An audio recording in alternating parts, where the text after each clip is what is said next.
came from the corners where the real ones talk. Now we bring that energy every time we spark. From the mic to the cam, let the whole thing breathe. Boom, back drums while the whole crew leg. Live in the moment, we call it how it is. Culture, music, bars. This the way we live. Real talk only, never watered down. Every episode, heavy one. We hit the town. TV. From the roots of the city to the world we reach. Every line got grit, every word got heat. Street boom vibe, with a worldwide beat. Lights on, host in the zone. Let the bass line ride. Crowd up, hands high. Let the whole thing vibe. Talk that. Let the people all see. What the fuck TV? Bring the culture to the beat.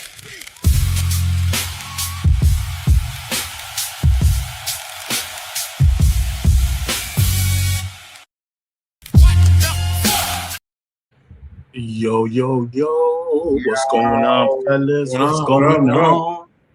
Yo, what's good, man? What's good, everybody? Welcome back. Yo, I'm doing good. Back. I know. Welcome back. That was Welcome Back, Carter. Yeah. That's that joint right there. What's good, everybody? What's good? Hey, I don't know who's going to do the intro, but I'm just going to say welcome, everybody. Welcome back to the WTF TV. That's right. Another Wednesday, y'all. Another Wednesday. Another Wednesday, another 50 cent. What happened?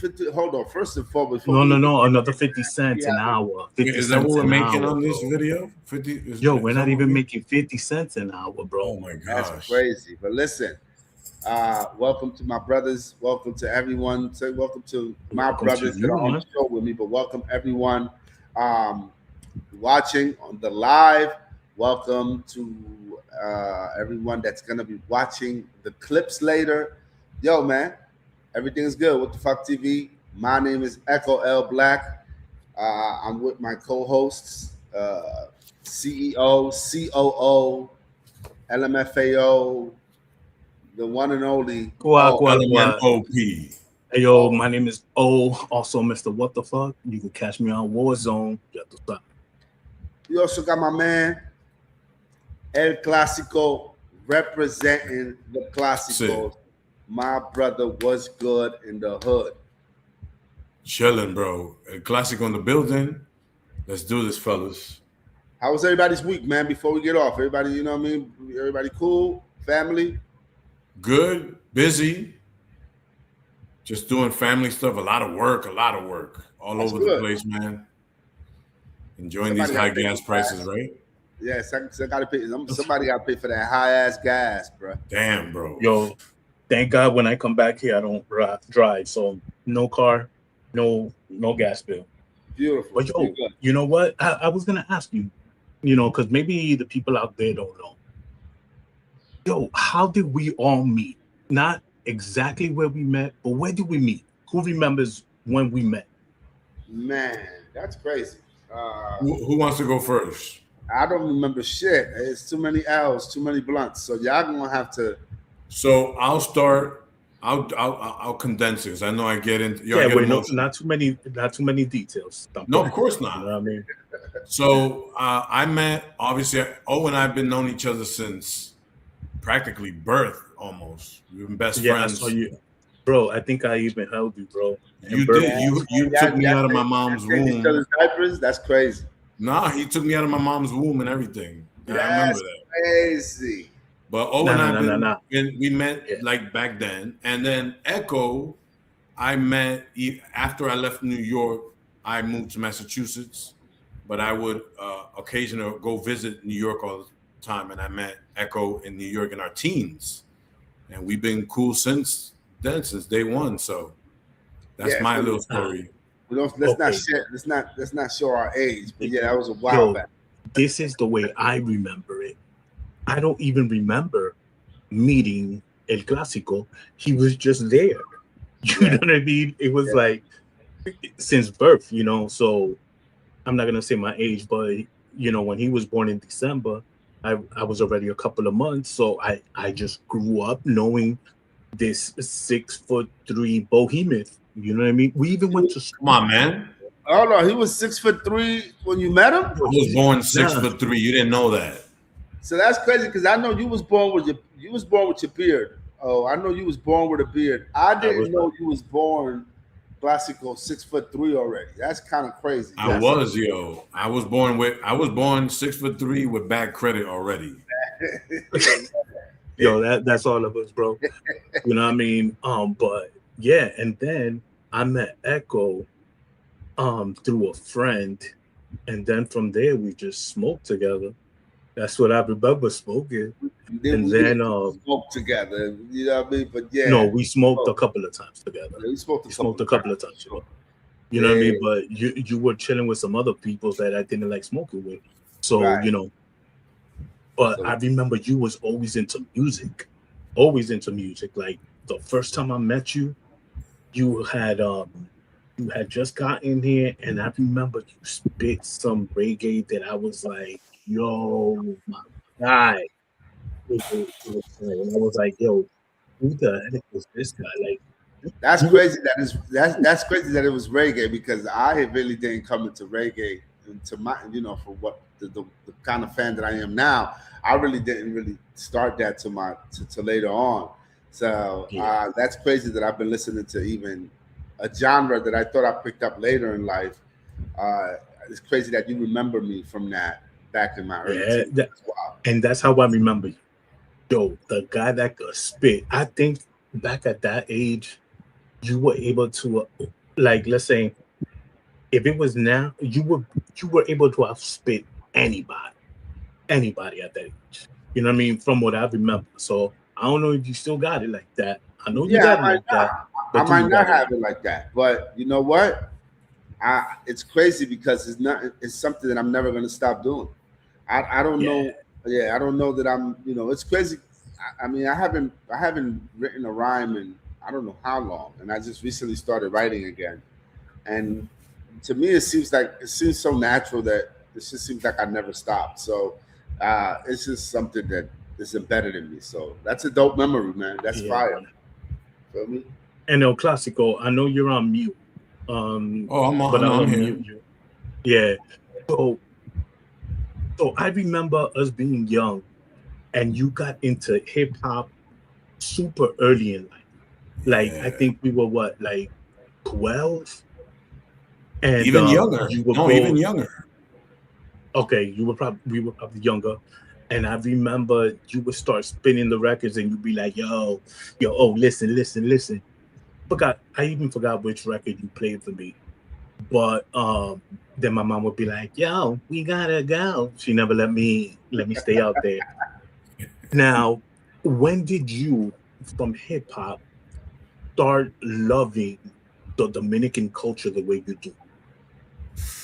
Well, for me, it was I had the privilege of being the only son of 3 children and being a pain in the ass to where the point my parents had to send me to DR in the summer so I wouldn't drive them crazy. So it was on my trips over there. I grew up in a church faith background, and I wasn't allowed to listen to some of the music that I enjoy a lot, and so I take advantage of it, and that's how I became into the Dominican music, the culture over there.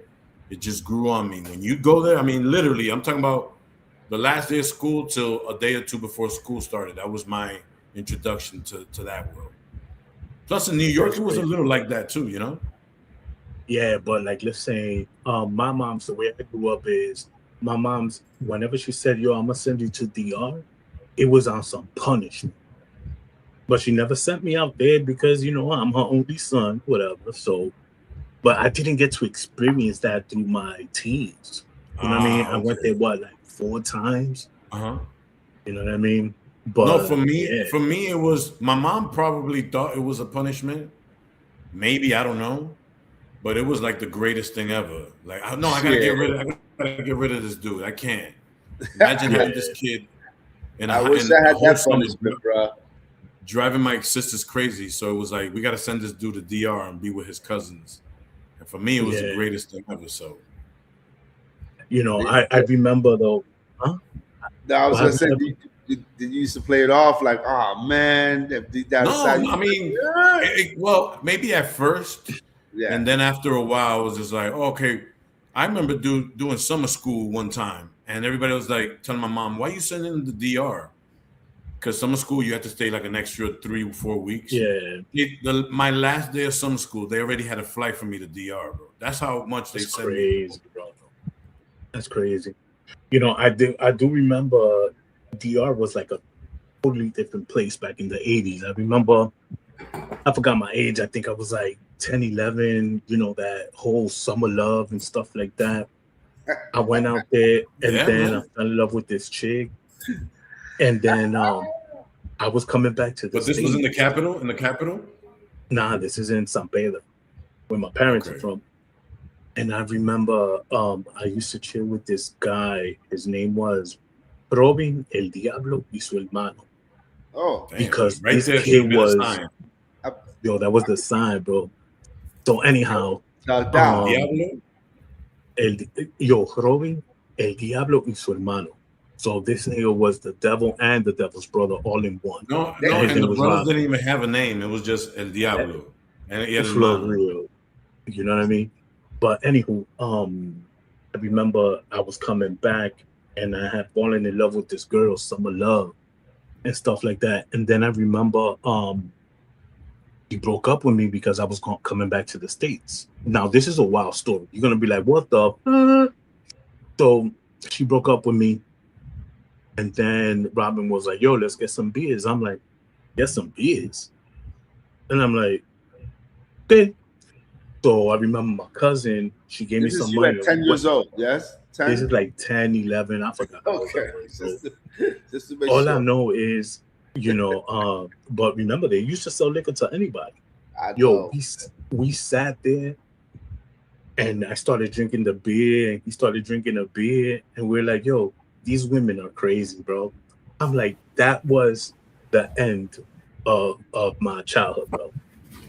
So let me forward to the future then. Now, about 10 years ago, yo, I always remember this chick because Summer Love, bro.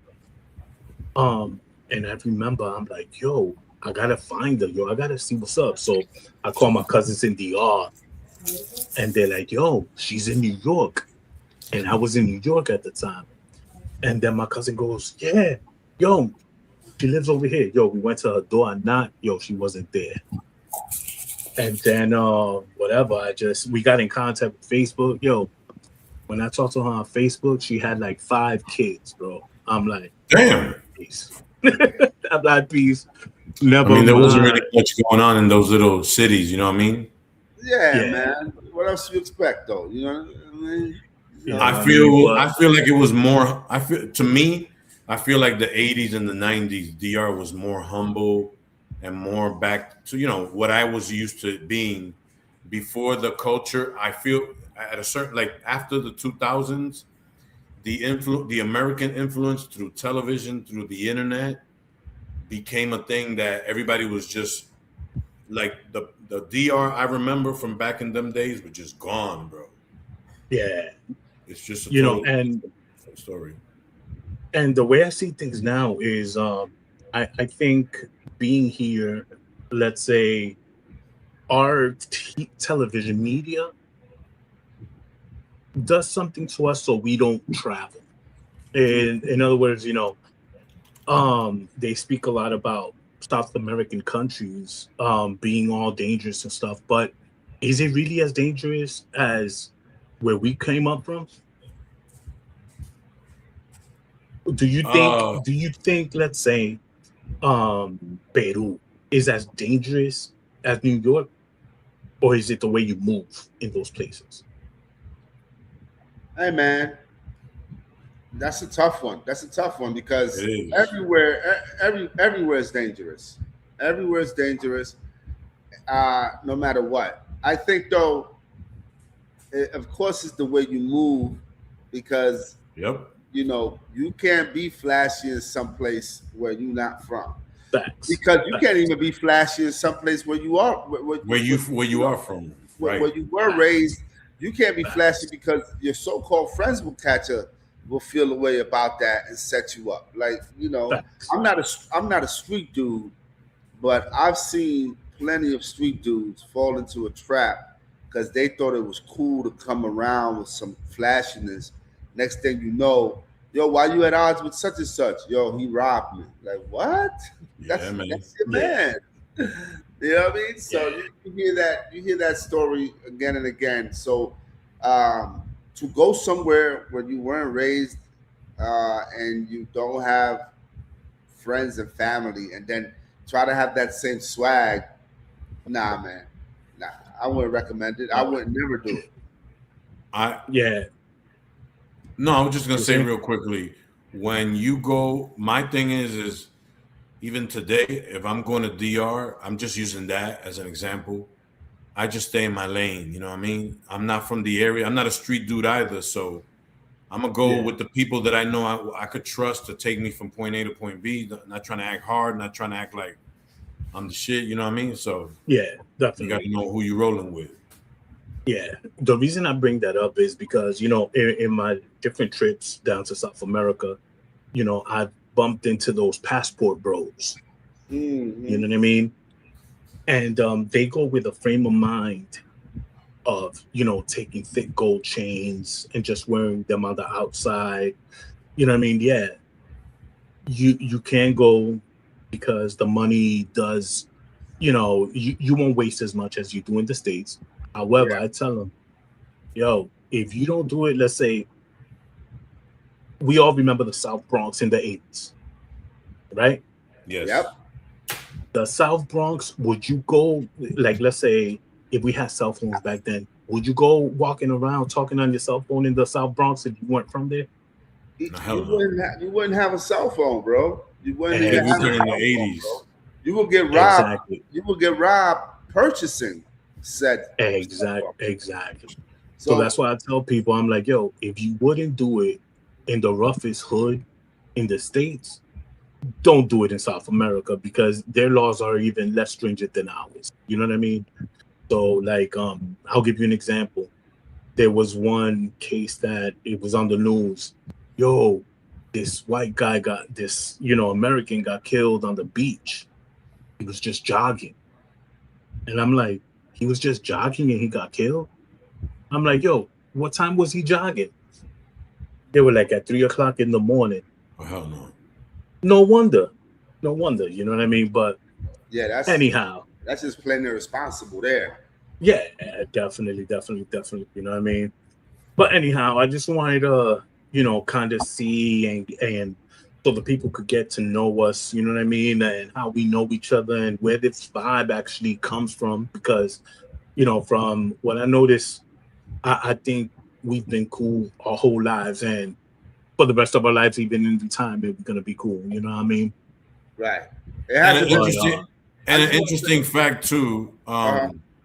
We all in different places right now, but we've maintained such a tight friendship for years that we've been able to put this project together, despite the fact that we're located in different parts of the world. You know what I mean? So, I just wanted to point out too that I it's not an honor for me to be y'all friends, man. I just want y'all to know that it's not really a big deal to me, but I love y'all. You know what I'm saying? But you gotta say, you gotta say it like that, bro. Yeah, I was just being honest, man. It's not an honor or anything. I'm not gonna win a prize. But you didn't have to say it either. Yeah, I know I didn't have to say it. I just want to let y'all know. Yo, that's kind of foul. That's kind of foul. I think. Hey, it is what it is, man. Sky juice.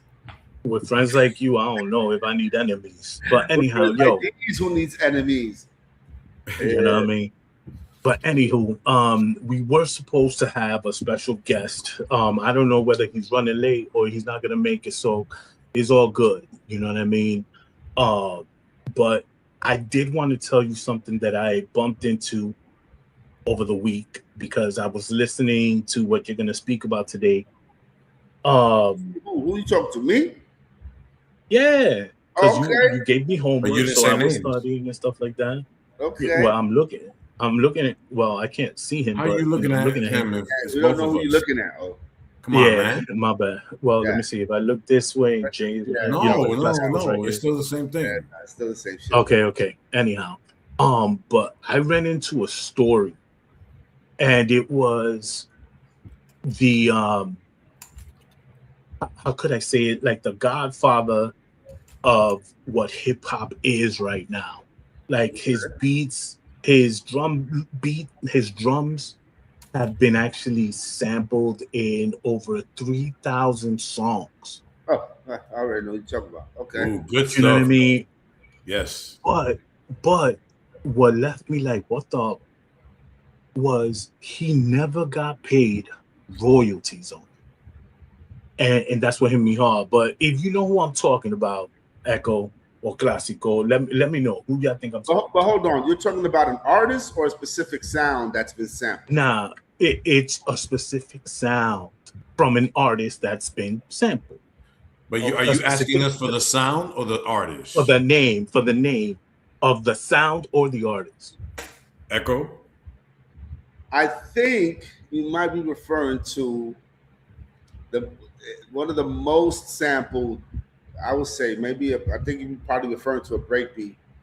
The most sampled breakbeat in hip hop, and I forget the artist's name, but it has to probably be James Brown, Funky Drummer. The Funky Drummer, bro. Okay, now I forget the name of the actual drummer, but yeah, that's really one of the more, if not the most sampled breakbeat in hip hop history. But my brother, I didn't know that has been the basis. And it was like 1969, I think it was, or something, 1968. If I'm correct. You have to fact check. You know what I mean? Clouds double field. What year did the funky drummer come out? 1970. Oh wow. Oh, 1970. Okay. Ahead of his time, man. You know, and I was like, bro, that's like the basis of hip hop. And I was like, yo, I gotta let my brothers know, because I'm like, I didn't know that at all. I just thought hip hop, you know, started in the Bronx. You know what I mean? So I was just like, that's all I know. That's all you know. But when I bumped into it, yeah, that's all I know. Go ahead. No. Tell me. I want to expound on that.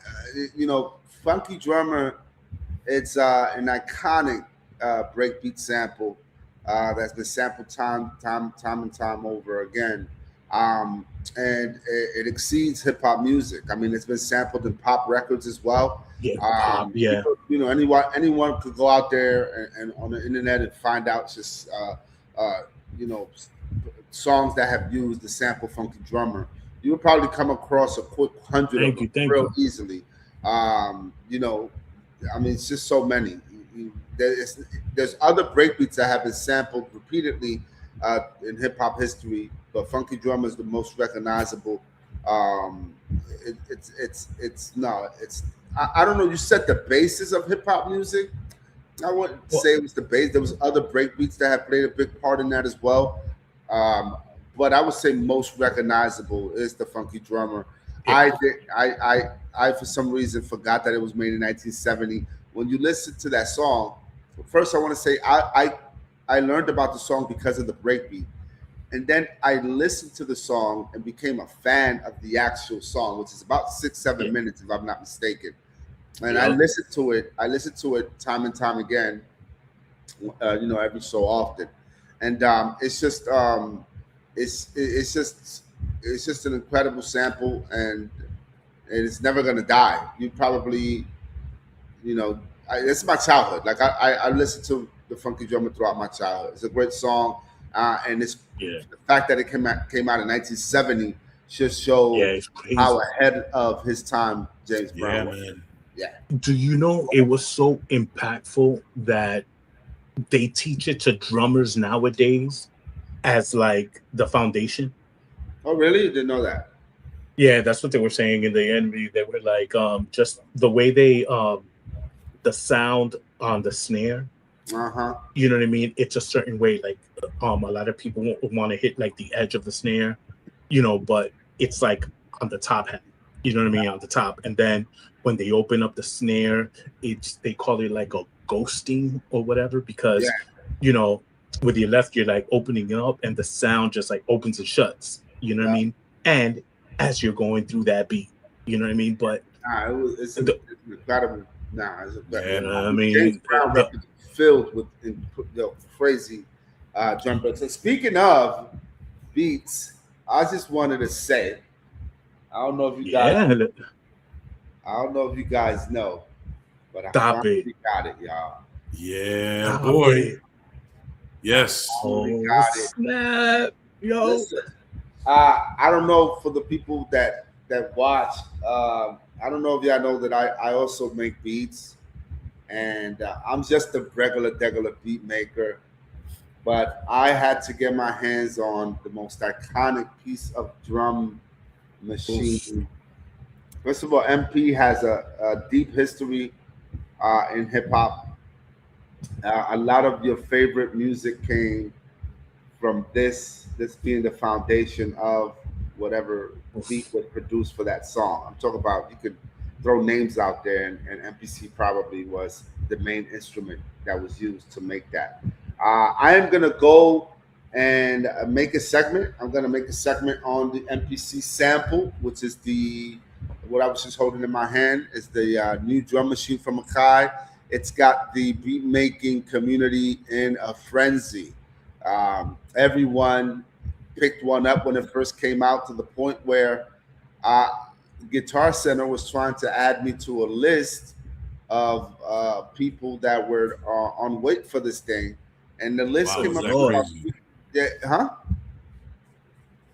No, I'm saying that it was that crazy that they had a waiting list for it like that. Bro, when I went to Guitar Center and I'm like, "Hey man, you got this, you got the MPC sample," my man was like, "Man, you're like the third person that came in here and asked." I went to like a rural one because that was my strategy. I was like, "Yo, let me go to like a real on the flip side of town Guitar Center to see if they have any stock." Whatever, try to strategize. I get there. My man tells me I'm like the third person that's asked for one that day, but I could get on the list. And I was like, "Okay, cool." He's like, "Yeah, you'll be like the 300th person on the list." I was like, "Man, you are." I was like, "In this store?" He's like, nah. In our Guitar Center database or whatever, nationwide. And I'm like, "Yeah, no." So I just did it the smart way. Got it through Amazon, through the Akai store and Amazon. And I probably waited 2 weeks, but it's finally here. I am going to do a segment on beat makers, probably next week or the week after that. So stay tuned for that. Definitely. Probably dedicate a whole segment to producers and beat making, and hopefully by that time I could already have some beats of my own that I could play for y'all. So yeah, so that's all I wanted to say about that. So big shout to everybody who got the MPC sample. Big shout to everybody that's making beats. Keep on rocking on. Facts. Now, you know that you could also check Sweetwater just in case they have it. If Guitar Center doesn't have it. Everything was sold out, man. Wow, was that crazy? Every website that I went to was like expected ship date unknown. I'm like, no, I'm not gonna pay my money, and then you gonna tell me you don't know, give me my shit. No, I wanted some. And Amazon gave me a range of dates. They were like, "Yo, it could be shipped anywhere from this date to that date." And I was like, I know how Amazon do. It'd be always closer to the first date. So I'm like, you know what? And that's exactly how it happened. It you came put your order in, the closest date. So I did it the smart way, and I'm glad it worked out. That's what's up. Yo, I'm actually excited, man. Like, once you make your beats, because I know you used to make beats, is there any place that if people are viewing, they can check out your stuff? No. You upload it anywhere? I never posted my shit nowhere. Nowadays, the climate of posting, the climate. Yo, you said, I ain't sharing my shit with anybody. No, listen, no, because you know what? You just can't post stuff, man. But do you sell packages? Are you gonna put a package together that then people, if they like your beats, you know, they could pay a certain amount and use it, and if they wanted exclusives, you know, I might get could, into that realm because I think that's something that's part of the segment that I wanted to talk about is how hip hop has changed a lot for the rapper, but it's also changed a lot for the producer. yeah, We do have stronger copyright laws now, especially with YouTube. So you have to be careful with that if you're into sampling. I'm a sample based beat maker, okay, which is what I grew up loving, and then what I learned to do when I started making beats. So I always want that to be the foundation of what I do. So if I could find a way to package it and possibly profit off of it, that's fine. But it's also therapeutic for me. It's my hobby. It's my Passion video project. game. Yeah, that's what I do. Instead of doing video yeah. games and stuff like that, I like to do beats and fuck with music. You know what I mean? Well, let me know, because my passion project right now is AI. You know what I mean, and I could take some AI and incorporate it, bro. Look at Ron Browse. He uses some AI in some of his production, and it's Yeah, coming out fire. yeah, and I think that's dope. I mean, I think especially one way to prevent from being flagged or being having a copyright infringement situation is to probably incorporate AI into it. It still has to have that feel. So I'm Yeah. gonna dibble dabble in that as well and see what I can come up with. But I'll let you know. Oh, you know what I mean? Maybe Nah, you say I'm gonna let you even know, rap. and Maybe you then can and rap then you over a beat. Well, we're gonna hold yo, you accountable to it. You got no, wait, you're on notice. wait, time out. He said about 2 episodes back, because this is episode 10. He actually said, "Hey, as soon as I'm able to, I'm gonna make the intro to the show. Right. So, yo, if you do the unboxing, I haven't been able to. well, what I'm saying is, you got like 2 weeks. Maybe you could do your segment and then have the song to premiere. No promises. No promises. Good. Yo, I'm gonna hold you accountable, man.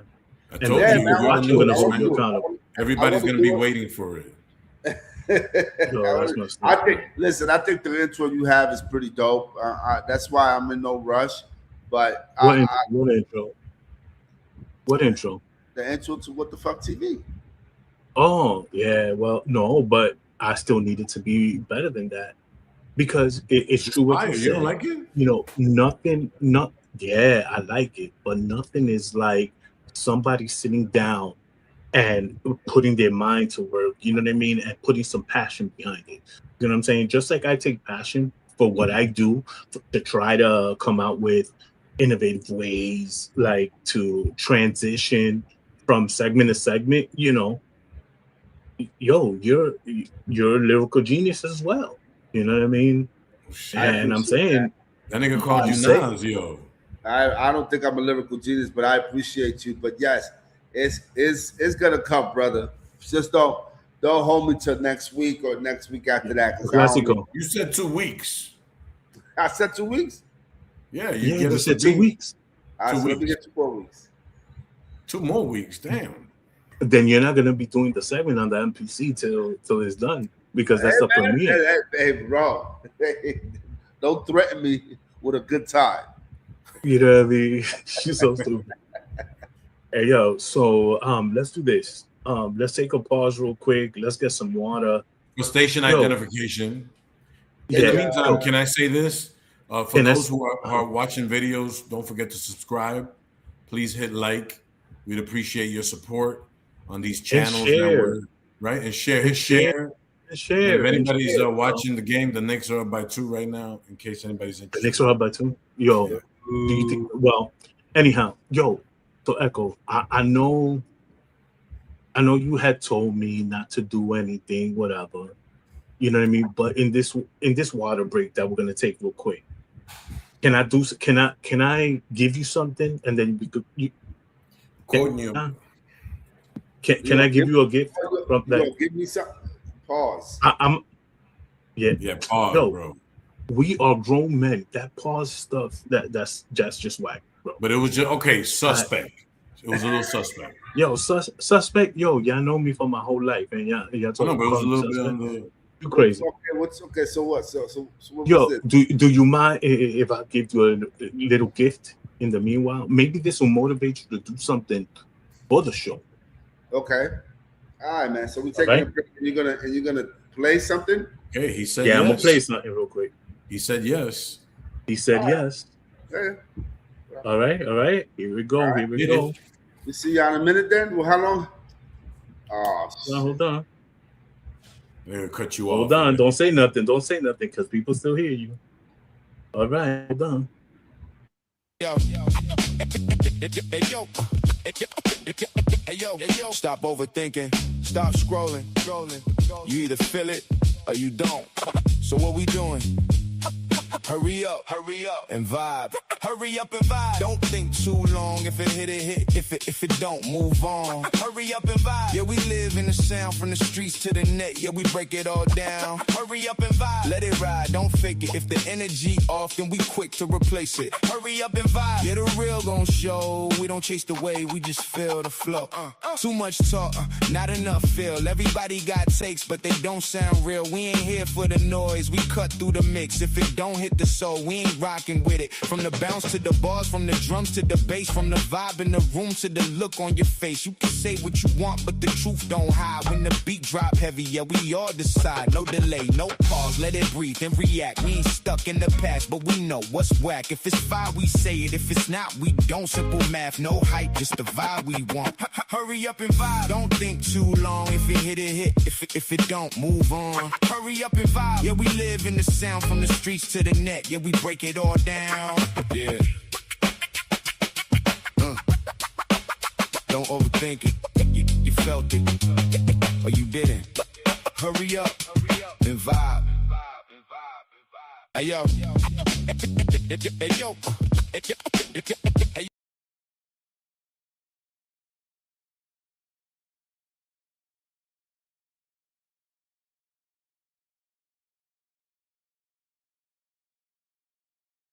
Hey, yo, I know he left because he ain't like it. He left because he didn't like it. Yeah, he left. Oh, look at the face he put. Look at his face, bro. Yo, he didn't wait. Nah. He said that was a horrible gift. So for those that don't know, I've been looking for names for my segment. My name is Echo. I represent a crew called Check Other. And I wanted to call my segment the Check Other segment, but I have to reserve that because Check Other is a whole different thing. Big shout out to my Check Other brothers checking in. My man Grassy Dome. Salute. Yeah, I think the track was dope. Right? The track was dope, man. That's what I be saying. It'd be like, yo, what else can you say? It's there, you know. But anyway, hold on. I wanted to. The reason O came up with that was because I want to now name my segment "Hurry Up and Vibe." The "Hurry Up and Vibe" segment brought to you by Echo, because mostly what I talk about is music, and that's always what I'm going to talk about. Eventually, we're going to bring people on to talk about other things, but this stuff is centered mostly about music. So let me know if you like the name "Hurry Up and Vibe." That's what I think I'm gonna go with. I like it. It has a nice ring to it. I wanted something simple. I wanted like an Asian accent, just stab. That said, "Hurry up and vibe." That's all I wanted under a beat. So this is actually this might be better. This has lyrics and really cool lyrics. I like it. I like the graphics. You wanted an Asian lady saying "Hurry up and vibe"? Is that what it was? Yeah. Yeah. But I wasn't able to make that. I tried, bro. Yeah. Yo, that would have been fire though. Bro, it was so much that I even paid for another application to try to do it. But you know what? Since it's your segment, bro, I think He liked the track. He liked the track. You see, bro, I'm the next Ron Browns, bro. Yeah. I think I liked it too. I don't know if that came across, but I liked it too. I think it's dope. And I appreciate you doing your efforts on that. And so, in saying that, let's go right into it, man. The hurry up and vibe segment. First one under the name. Thank you for tuning in. My name is Echo L Black. I represent a crew called Check Other, and I represent WTF TV. And man, I'm gonna set it off with the international artist spotlight, man. My favorite segment. Yeah, I want to shed light on some of these MCs. You know, and I want to go into an artist from DR. Because I also want people to know that DR deals with that real hip hop, man. So I wanted to talk about an artist that is super instrumental in bringing the conscious hip hop, the kind of hip hop that we're accustomed to, like the people that I chill with, my crew, the kind of hip hop that we love, that we tend to listen to more often than others, is that grimy, conscious, you know, kind of like lyrical, abstract, alternative hip hop that we like. I know if you've seen the show before, you've heard us be a bit critical about hip hop in the Dominican Republic, how it's pretty much centered around commercial beats and commercial sounds. It doesn't have like that gritty kind of like feel of sample-based hip hop that we're accustomed to here in the States. And this artist I wanted to talk to about. I'll talk to you guys about is Mecal, MECAL. I don't think I sent the picture, but maybe you could freeze frame the video that we're about to play. I want to give you guys like a chronological video homage from of this artist, and to those of you who are watching who don't speak Spanish. I just want you to kind of like pay attention more to the flow and the feel of the music so you can understand what I'm saying as far as the difference between other Dominican hip hop that you might know or might not know, but just to give you a different feel. So from the time that he was a young cat, maybe to current times, this is Mecal representing Dominican Republic. Just to give you a brief description, I'm sorry. Yeah, he's a conscious battle rap MC from the Dominican Republic. He's known as a wordsmith. He's not afraid to be himself and defend the culture, outside of the mainstream landscape, like we were just talking about, of Dominican hip hop. Mecal, he's left a significant footprint in the Spanish hip hop scene in DR. He's one of the main components of that genre or that subgenre, along with artists such as Residente, Calle 13, who Omar is a big fan of, and other underground cats like Consevero, Ali, aka Mine, Portavoz. And this is interesting. He said he fell in love with hip hop after hearing Mobb Deep's "Hey Love."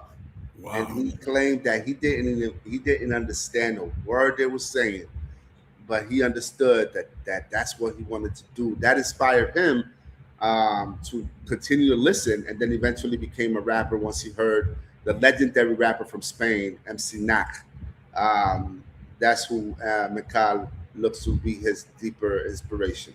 So let's play this video link. You guys let me know throughout the video what you like, what you don't like, what you see, what you don't see. And I'm talking to you. Mira, tú sabes que los raperos underground dominicanos se han caracterizado por no promover su música, mientras menos personas la escuchen mejor, ¿verdad? ¿Cuáles pasos piensas dar tú para que llegue el mensaje? Porque si tú no das, ¿verdad?, para escuchar tu música, sí, lo que tú te estás proponiendo, que mencionaste, eso va a ser imposible. ¿Qué vas a hacer tú diferente a lo que hacen los raperos underground dominicanos? Yeah. Yo, Is that who I think it is? LMFAO. Like, look, One and only. like hitting before puberty. That's what I'm saying, man. We got potential, bro. If that dude started in the side of a bodega or whatever the hell he's in right there, there's potential. That's a fact. That's a fact. But I also want to give the viewers some context on the question that was posed to Mikal. And again, this is Mikal very early. This is probably his humble beginnings. And LMFAO asked him, you know, of course, at this time he classified himself as a underground MC in DR. And LMFAO asked him, you know, like, hey, you know, underground MCs, man, it's almost like they never want people to hear their music.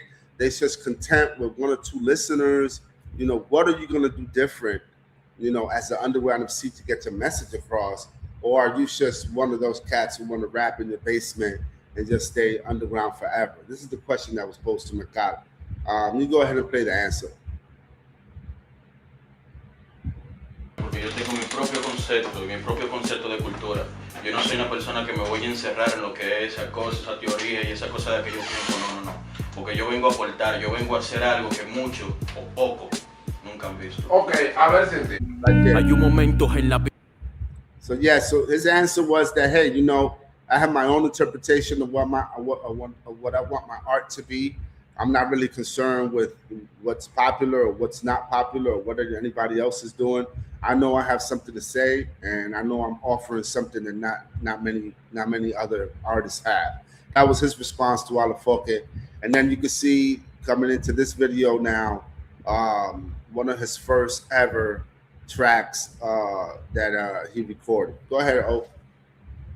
Hay un momento en la vida que todos deben ser sinceros, exponer lo que hay adentro sin miedo, incluyéndome. Yo no soy un Don Juan, ni me interesa si conquisto. Soy otro esfinge que finge bailar en discos. No nací listo ni listo, soy en la vida. Al igual que tú, aprendo de errores y de caídas. Mira, no tengo nada que mostrar más lo que pienso. Soy de principio pero odio los comienzos.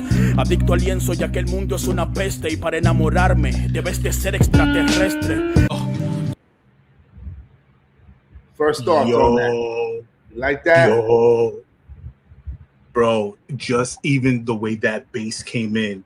You know, I'm gonna talk more technical. The and it just did boom boom. It just made him and his flow just laid back yet a little aggressive without being what would be the word? Aggressive but not aggressive. Yeah. He just, bro, and he just comes in and that bass hitting. Yeah. Dang.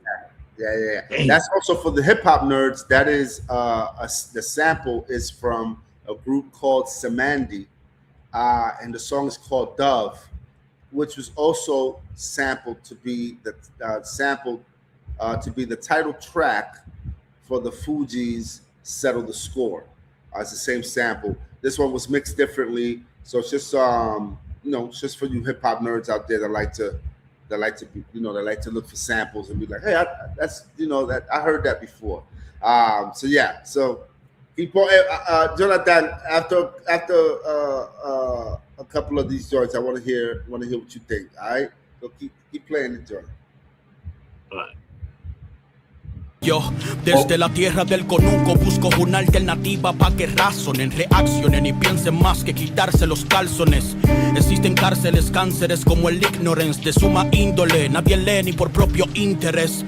Somos pedazos de res buscando embriaguez porque la realidad no es lo que estábamos pensando. Ando soñando con la muerte de todo el injusto y de perder de un susto porque yo me jibe en ese bando.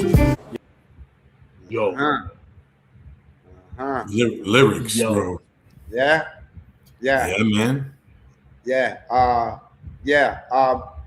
One of the things that I also wanted to point out, because I know I mentioned when I first introduced the artist, that he's also a battle rap MC, and it tends to be the theme with rappers, underground MCs, and DR. It's almost like a rite of passage to battle. There's a lot of underground MCs that don't battle in the United States. A lot of dope lyricists that really don't go down that realm.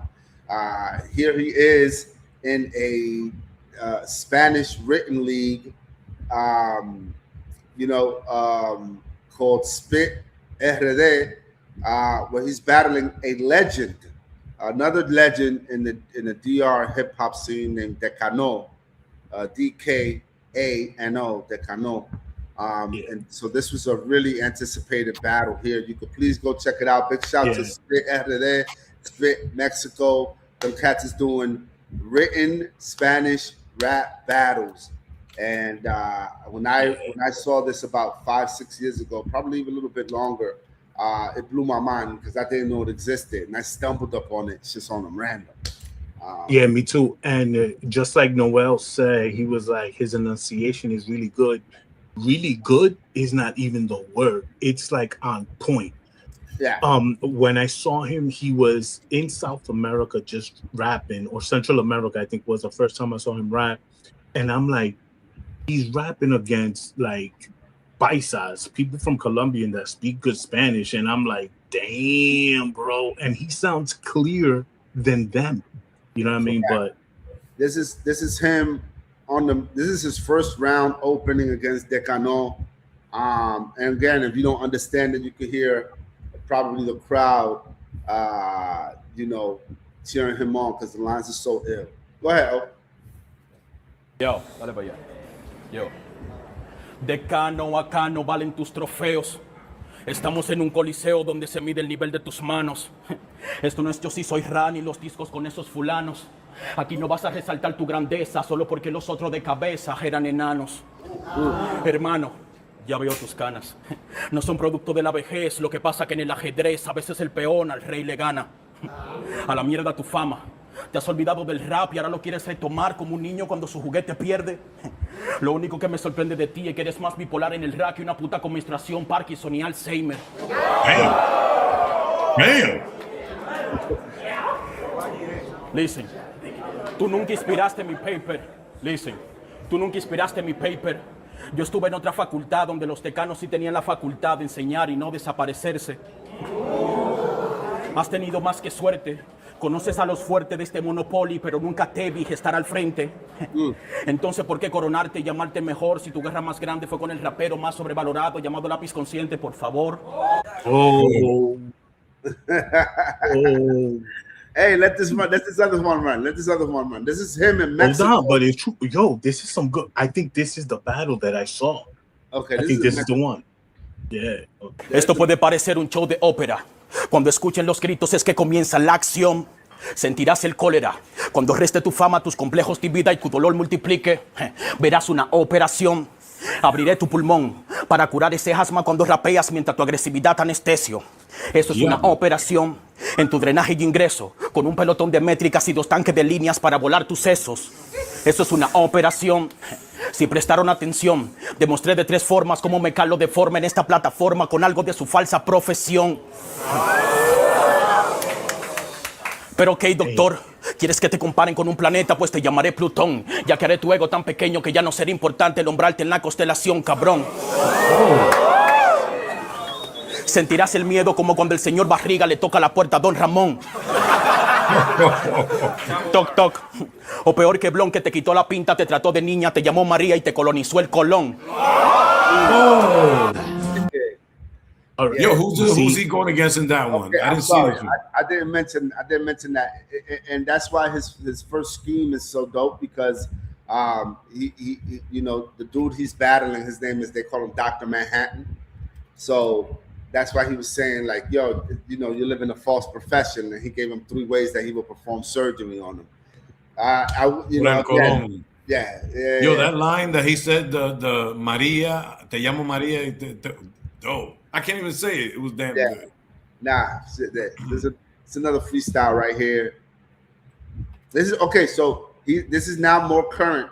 Now I'm bringing. It's a chronological thing. So this is him a little bit more current, a little bit older now. And this is I think this freestyle was about 3 or 4 years ago, if I'm not mistaken. So Just again, lyrics. Vengo de la tierra del Saoco, donde te quitan lo que tú tengas aunque solo sea poco. Si anda por la calle prende el foco, ya que la oscuridad nos acecha y ríe cual pájaro loco. Cuídate si suena una moto, ya que calculan tu pertenencia como que ganan la loto. Sitio de cristianos y devotos con deseos rotos que venden su voto. La moral sin un piloto automático, sin un principio. Ayuda el que está abajo. Yo, lyrics are fire. You muted, El. You muted, El. Yo, I thought Wu-Tang was gonna come out the back right there, bro. I thought Wu-Tang was gonna come out, bro. Just that little sample right there. I was like, I was waiting for that for a Chinese flick to come on and stuff like that. Oh man. Yo, that's what that was it. That's what comes after that freestyle? Yeah, that's it. That was the last. It ended. Yeah. Nah, okay. All right. So anyway, that's just to give you a small glimpse of my artist spotlight, international artist spotlight of this week. Mekal, as you can see, again, even if you don't understand the lyrics, big shout to the homie Noel, who pointed out that his enunciation and pronunciation is immaculate, because it is.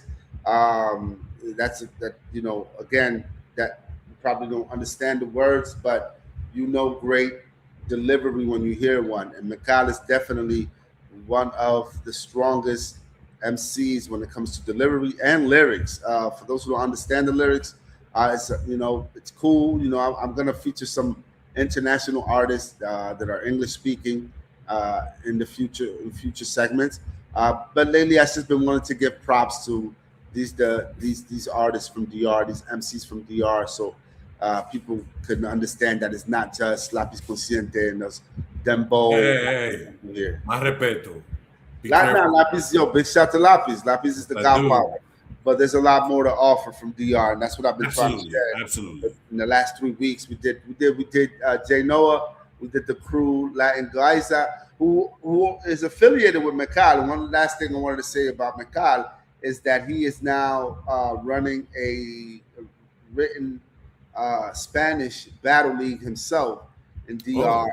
And I'm going to be covering that in the future, because their venues that they're choosing to do these battles are crazy. They're like in a random alley in DR. You got to see the backdrop. This is crazy. So I'm going to do another segment on that. So that's the International Artist Spotlight. And hope check him out. I don't have any links for Mekal. You know his name. Search for him on YouTube. Search for him on Apple TV. MECAL. MECAL. Rock. Go support local artists, man. You know what I mean? So, No, it says the pockets he hits are professional, and his conviction and delivery and presence is super dope. I have no idea what he was saying, but I was locked in with a pen emoji. Big shout to No checking in. I appreciate that feedback, because you ain't never lie. You ain't never lie. So we're moving on to the album review of the week. Man, listen, I'm just gonna say this.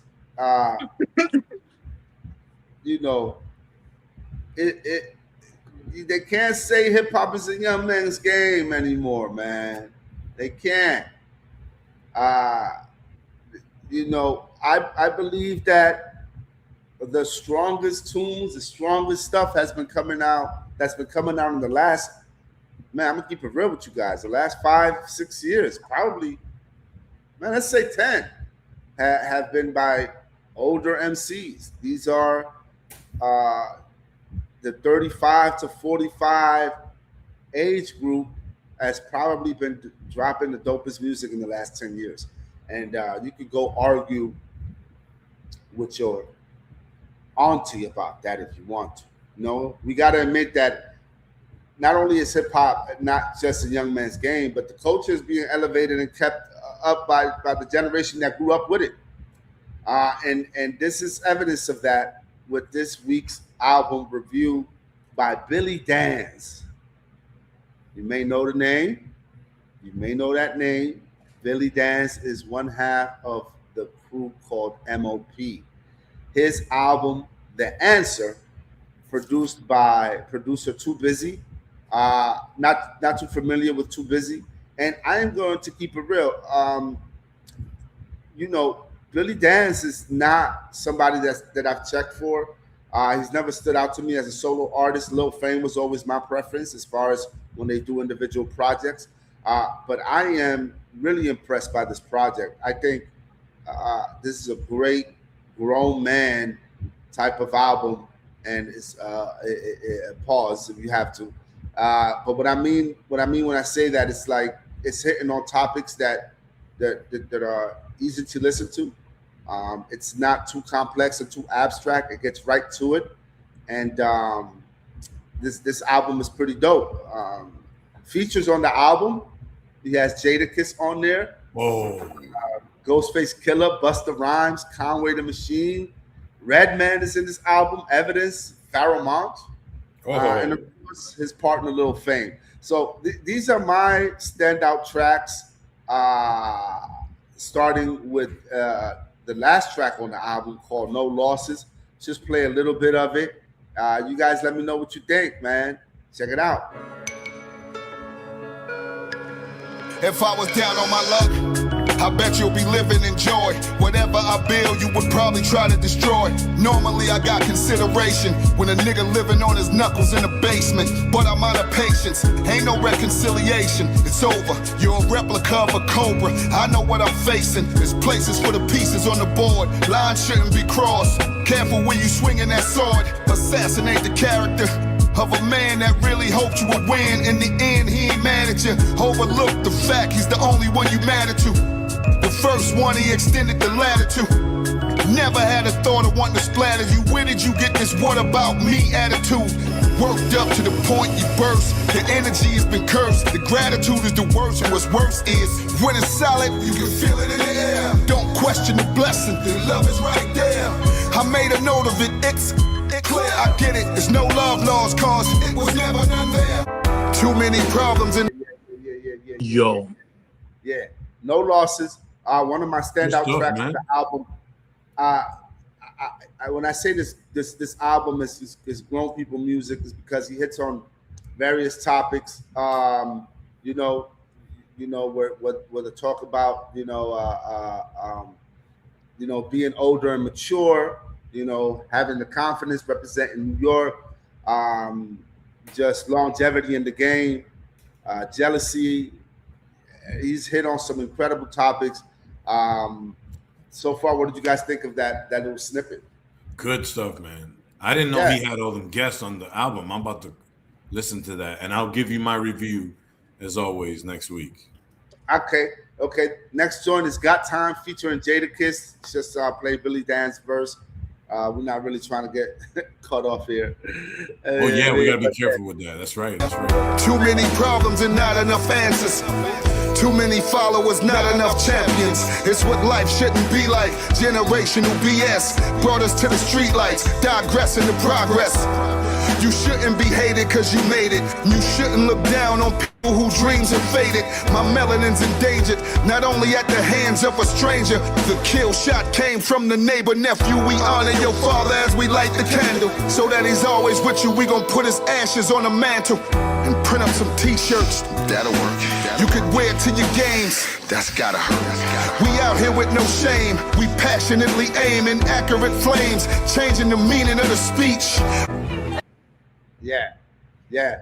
That's Got Time featuring Jadakiss. Jadakiss verse on there is pretty dope. I didn't want to play it because I need for y'all to go support Billy Danze and get on the stream and download the album, listen to it, and check it out. But you can go right next to the next one. This is Gotham Part 2 featuring Busta Rhymes. I want to get you guys a feel of the album, and again, my standout tracks. So the last joint we're gonna listen to is Gotham Part 2. And who's that I'm one of the ones that laid the groundwork.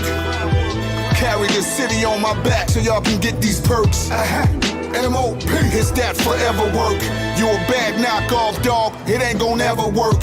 Try to reconstruct the blueprint with the newness. Following the clueless is just foolish.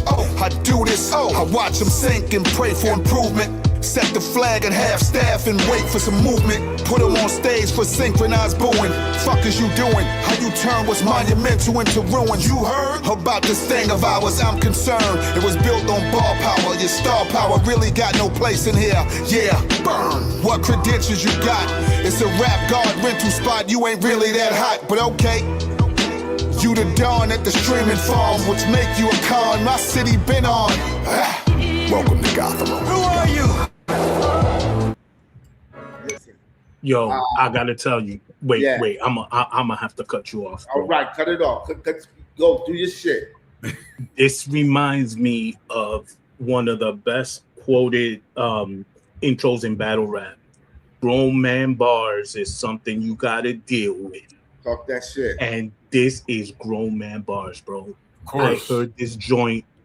Listen, y'all know y'all been getting me into hip hop, but out of the other stuff, this is the joint that had me like, yo, I need to be in my house with a cup with whiskey and just vibe, bro. Yeah. Vibe.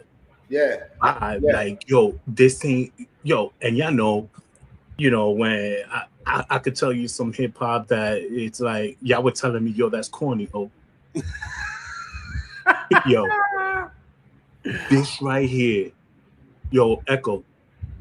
I listened to this and I fell asleep listening to it, yo. Not that I'ma kill you, I'ma bag, nothing. Right. Just like stuff that kind of day to day that I was like, yo, I relate that, and that's like the hip hop that I miss. That's what's up. Yeah, Clasico, what you think, man? I know you're more in tune. I know these are just snippets, but how do you feel about the feel of the tracks that you heard? Listen, for me, it's always been about that grown man shit. I'm not into. I have a problem. I'm an old head, and I'm more into that old school rap, and this brings me right there. You know what I mean? Yeah. And when you tell me you got guest appearances by Redman, Busta, come on now. It's a great, and I wanted to say about that last track, Gotham Part 2. I forget my man's name. On Instagram, there's a dude that does small little segment reels on trash bars, and and he sometimes highlights a lot of stuff that when you really listen to it, you're like, oh, yeah, that was trash, but it was still dope for some reason. And lately, he's been focusing on Busta Rhymes, and kind of pointing out that Busta Rhymes has never really said any dope bars and stuff like that. Hey, to each his own. I just think it's funny because you've been going at Busta Rhymes.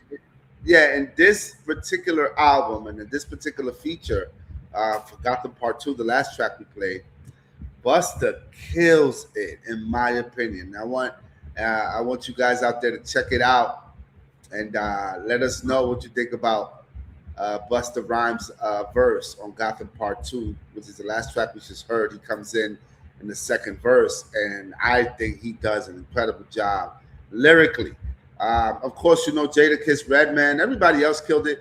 There's other standout tracks like Brooklyn Confidential, In Case You Forgot with Lil Fame,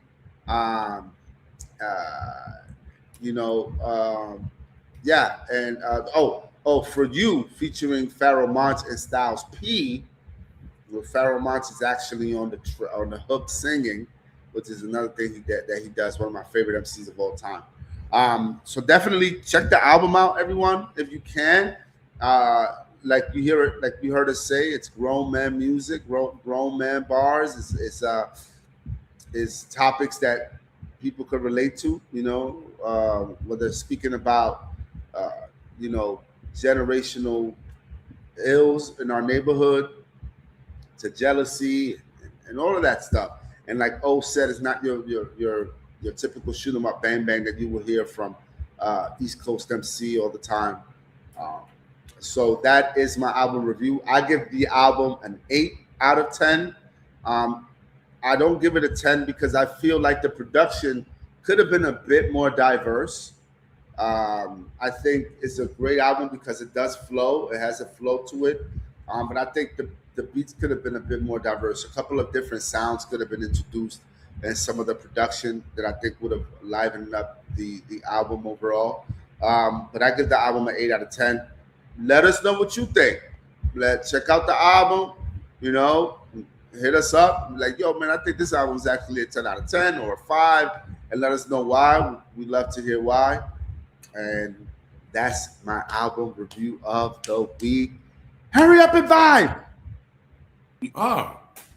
Yo, time out. Before we go anywhere, bro, I'm gonna send you a bill. I'm gonna send you a bill. You want to charge me for the intro? Hold on. No. I don't know if y'all can hear it. You keep that shit. You gonna charge me? I ain't got no fucking money. What? Wait, that it didn't do it that good there, right? Check this out. Hurry up and vibe. There you That's go. the thing. There you go. No, Hold on. He wants the Asian lady though. That's it. Oh, yo, it's just that. It is an Asian lady. Let that be the introduction. Yo, it's just no lyrics, no nothing. I got you. Well, you're gonna do it. Hold on. I have the last one. I have the last one that's generating, bro. Bro, Nah. Bro, can we give him credit? My man is producing in the middle of the show and coming up with ideas. Gotta give all the props in the world. We wouldn't be doing this. We wouldn't be doing it if it wasn't for the kid. Hold on, let me get some light, man. I think I got my light charged up too. Yeah.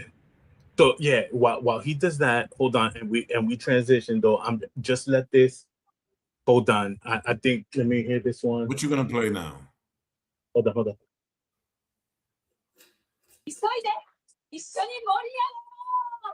What the heck? What was that? She didn't even say it. But let me just I think we got it. You're on mute. I think we got it. Echo, No, I'm we not. can't hear you. Echo. She Echo. got her own thing. She got a whole argument. Like you gotta find what she says that because it's like a one big argument. No, it was stupid. Like, you know, AI is stupid too. But let me give this to you. So then we could transition real quick. But you know, I want to get your mind flowing and stuff like that because you're just a man like that. I'm a believer, bro. You know that. And you stuck too. You stuck like Chuck. Big shout to my man Noli. I know. Big shout to Christian for checking in. Yo, Chris. What up, Chris? Yeah. Where he at? He in San Diego, right? San Diego, yo. San Diego, man. Shout out to everybody in the base. Facts. And everybody in the Bay Area, Northern Cali in the building. I work with people in Northern California, and you know it's crazy. It's big. Northern Cali is a whole different. That's a whole different country. It's a whole different ball. Yeah. So big shout to everybody in North Cali. All right. Yo, what Good Lord, I thought I was gonna have it, but it didn't download to the right place. So. All right, it's time for that water break. You know what I mean? So we'll be back. Stay tuned. Give me 1 second. I'm having some technical issues right now. Man, it's all love, man, like Venus. Yo, can we start it from the beginning? Brought to you by Captain Crunch.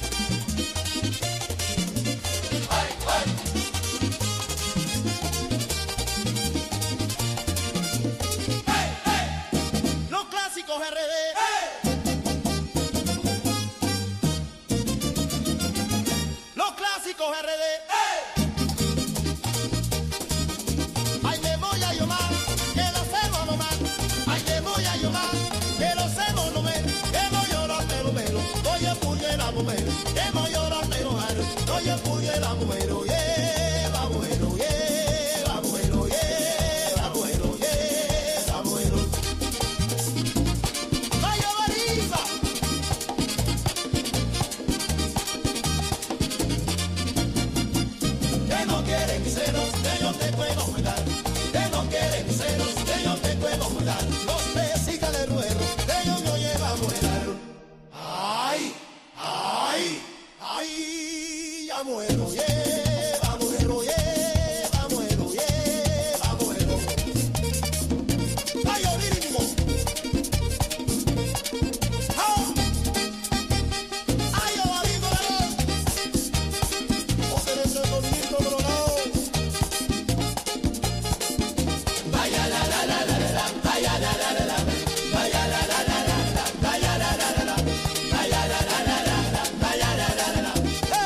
my favorite part.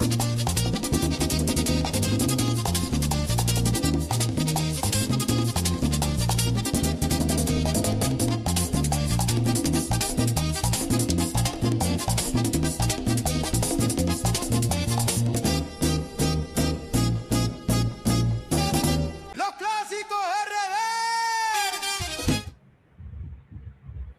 Saludos, saludos, señores. Buenas noches a los que están en vivo.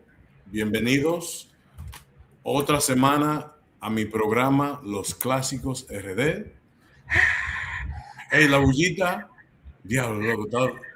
Yo te lo sentí heavy. Gracias, por favor, cálmese. Es que AKA, así que se dice. AKA, mejor conocido como el planeta clásico. el planeta clásico. No, pero aquí no hay dinero, así que cuidado. Aquí no hay nada. Eso sí no hay. Aquí no hay cuarto.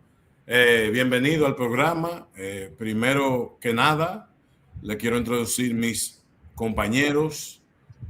Bueno, dependiendo de donde se ven en la pantalla, a mi mano derecha está Echo el Black, y a la mano izquierda está el técnico, el dueño de la vaina, el mecánico limpia bota. Ya. Y te prepara un asopado encendido. Ya. El O. Ya. Buenas. Bueno, yo vamos a hablar de la que pica el pollo. Y como tú mencionaste planeta, quería empezar el segmento hablando un poquito de Planeta Los Foques, rapidito. O sea, que no va a ser una cosa extendida. No sé si ustedes vieron esta semana que supuestamente los ratings para Planeta Los Foques como que no están como los otros dos reality shows que tenía a Los Foques, que era Casa Los Foques 1 y 2.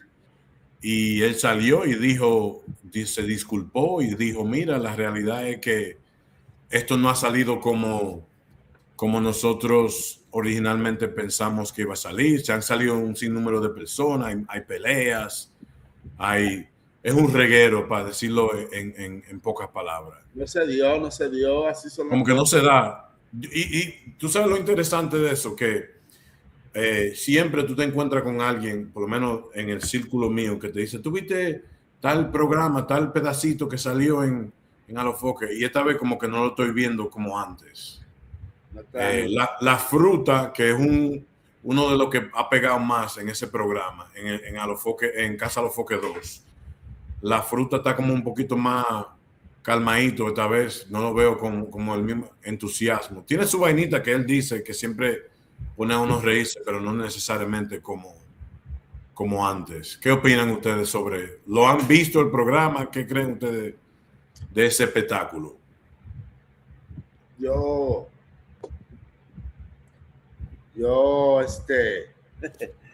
nunca pude ver la Casa de Alofoque en vivo, porque que yo, tú sabes, a veces que no me meto en esos círculos. Que no es para ti. Pero, no era para mí, pero sé que eso estaba pegado. Cuando estaba en la Casa de Alofoque, tú no podías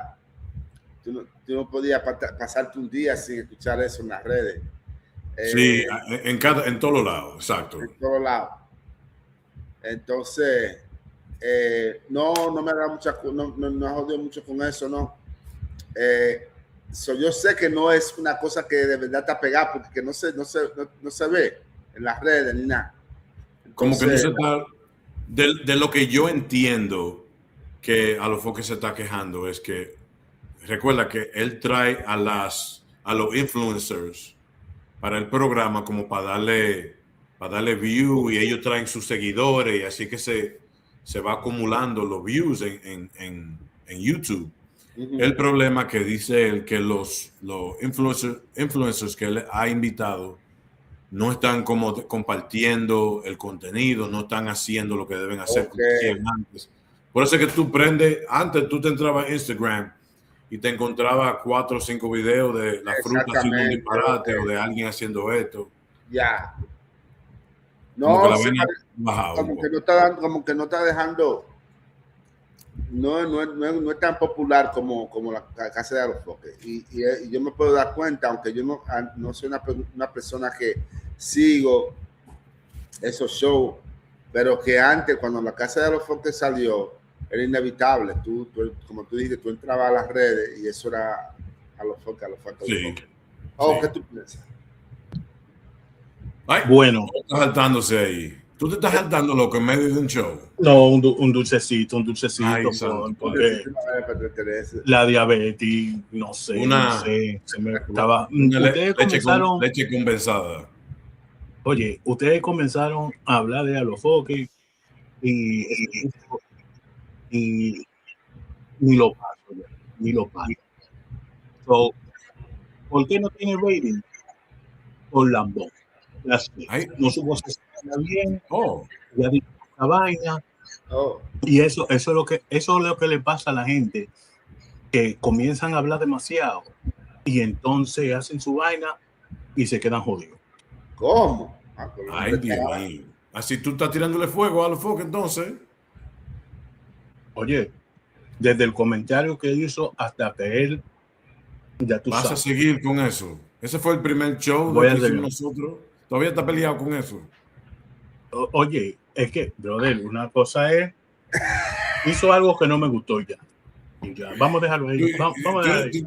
tú te recuerdas la vaina que él dijo de Venezuela. Este tigre lo cogió a Vamos, pecho. Este tipo quiere ser venezolano, ¿eh? no, vamos a dejarlo ahí. No. Es que hablar de cualquier persona, pero es el lambón del diablo. Hey, pero tú le puedes decir lambón a él, pero el tigre sabe buscarse su view y ganarse su cuarto. Ah, y por eso lo tiene ahora. ¿Dónde lo buscó entonces? ¿Dónde están? No, yo ¿Dónde no te lo estoy vio? diciendo que él no está ganando dinero, que no tiene. Yo lo que te estoy diciendo es que No, no pero es como fueron los últimos dos shows, los últimos dos reality que hizo. Entonces él no hizo algo bien, entonces. Él no hizo algo bien. Tu Sí, cerebro pero no tú te hizo la algo estás bien. quitando por la vaina que él dijo hace mucho. Bueno. Pero, anyway, señores, esta semana yo preparé un top 5 y le envié los datos a mis compañeros. No me maten, pero este top 5, la semana pasada hicimos el top 5 de las mejores cantantes dominicanas, féminas, y anteriormente hicimos un top 5 de los que se han desaparecido, o no, los que perdimos, que murieron mucho Antes de jóvenes tiempo. antes de tiempo. Esta semana mi lista tiene que ver con los 5 mejores pianistas de la República Dominicana, pero enfocándonos en los años dorados, o vamos a decir finales de los 70s hasta los finales de los 90. Vámonos en esa categoría. Primero que nada, o primero que todo, yo tengo, antes de introducir mis 5 favoritos, que eso es mío personal, tengo una lista que lo voy a subir yo, pero si me permite, yo lo voy a subir yo mismo para controlar la lista. Y voy rapidito, te prometo que no Tranquilo. no voy a hacer, no voy a, Espérate, déjame ponerlo aquí. Ok. ¿Estamos bien ahí? No. Mala mía. No, lo pusiste donde no es. If I was down on my luck, Mala mía. Dale. Déjame ponértelo. Mientras tanto, este programa es patrocinado por Captain Crunch. Hey, Por eso te cuando digo, llegue lo el día mejor de los patronizados, ¿cómo se dicen? de lo que patrocinan el Patronizado. programa. Yeah. Ahí vamos a hacer vaina bien, oíste. Esto va a llegar. No, Quiero darle un saludito a... Oye, es verdad, hay que hacerlo muy profesional, pero estamos platicando, hay que dejar la vaina así, tranquilo. Un saludito a, ¿cómo es? Noel, que está en sintonía, y a Cristian, que está en San Diego. Y a los demás que están escuchando, un saludito a toda esa gente que están escuchando o viéndonos en vivo. Oye, ok, señores. Dile. Cristian, yo sé lo que tú estás haciendo. Brother. Sé lo que está haciendo. Cristo todo lo ve. Ay, se fue Echo. Echo, ¿tú estás ahí? Sí, que Oh, mala mía. Ok, nos fuimos con... Lo que quiero es, antes de introducir los top 5 míos, tengo una lista de pianistas que hay que darle sus méritos. Voy por orden, no necesariamente de mejor o de peor a mejor, es simplemente una lista y voy a mencionar nombres, quizás algunos datos rapidito para no prolongar el segmento. Y empezamos con el maestro Rafael Solano, es compositor, arreglista de Puerto Plata, que él es uno de los pianistas que estuvo en la época de los 70. Yo no tengo mucho conocimiento de él, o sea que yo salí disfrutando su música ya en los 80 y los 90, pero el maestro Rafael Solano estaba en la época de los 60, en los 70, con sus grupos, mucha buena música. Los invito a todos que sigan sus segmentos. No segmentos, sus videos que lo pueden encontrar en YouTube o en mi página, Los Clásicos RD, que siempre se suben buena música, buen contenido. Si no lo has hecho, síguenos en Los Clásicos, en Instagram, en Facebook y también en YouTube. Así que no se lo pierdan. Aquí tenemos Julie Pie. Julie Pie fue pianista de la orquesta. Él es de Loma de Cabrera, de donde es Fernando Villalona. Él fue pianista de la orquesta de Fernando. Hubo una separación cuando Fernando tuvo unos problemas legales y Alex Bueno y un grupo de los muchachos de la orquesta decidieron formar otra orquesta que se llamaba la Orquesta Liberación la orquesta de Andrés de Jesús. Y en esa época Julie Pie también formó parte de eso. Lamentablemente, hace unos años falleció. Él cayó en desgracia con, se puede decir, las drogas y malos vicios, mejor dicho, y ya no está con nosotros. Pero Julie Pie, definitivamente uno de los mejores pianistas de la República Dominicana. Aquí tenemos Sonio Valles. Sonio Valles, lo que no lo conocen, fue pianista por muchos años de Wilfrido Vargas. Él también le hizo la primera producción completa a Ruby Pérez. Todas esas canciones buenas que él hizo como solista, Cobalde, Cobalde, Dame Veneno, ¿qué más? Contigo, todos esos temas que salieron en la primera producción lo arregló el maestro Sonio Valles. Él también le hizo arreglos para Wilfrido Vargas, Altamira Banda Show, que fue una orquesta que Wilfrido Vargas hizo aparte, y también la New York Band, que también Wilfrido tuvo mucho que ver con los inicios de esa orquesta. Ahí tenemos al maestro Sonny Ovalles. Aquí tenemos Chucky Acosta. El que conoce de la música dominicana navideña conoce de Chucky Acosta. Chucky es el pianista y uno de los integrantes, de la orquesta Conjunto Quisqueya, compositor, arreglista, tremendo músico. Le tengo que dar sus méritos por todos los temas que ha sacado él, el maestro Chucky Acosta. Chucky, estamos Chucky. Aquí tenemos Belkis Concepción. Belkis Concepción, ustedes la conocen como una de las pioneras, la que fue la original de las Chicas del Can. Ella formó el grupo junto con Wilfrido Vargas. Llega un momento donde ella se enferma y tiene que dejar el grupo.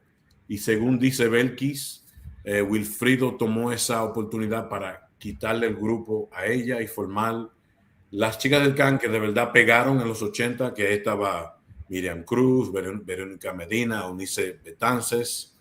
En la época bien pegada de las Chicas del Can fue cuando Belkis tuvo que salir por un tiempo. Ella regresa y forma su orquesta, que se llama Belkis y sus Chicas, pero no lograron la misma pegada de cuando estaban originalmente con Miriam Cruz. Así que otra pianista que le quiero dar los créditos, Belkis Concepción. Aquí tenemos a Freddy Geraldo, obviamente los jóvenes de ahora lo conocen por el Pollito, pero lo que no saben, Freddy Geraldo fue pianista, el primer pianista de la orquesta de Ruby Pérez.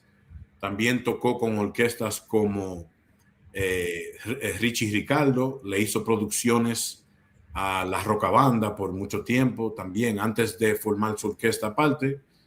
y al día de hoy tú le puedes seguir su página. Él tira mucho contenido, mucha música buena, con mucha chelcha, porque eso siempre fue lo de él, poner música con chelcha, hablando de todo, bien, súper chévere, de verdad. Otro maestro que hay que darle su crédito, Freddy Geraldo, el pollito, la voz de mantequilla, mejor dicho. Aquí tenemos Dari Contreras. Dari Contreras fue pianista, el primer arreglista cuando salió como solista, el Zafiro.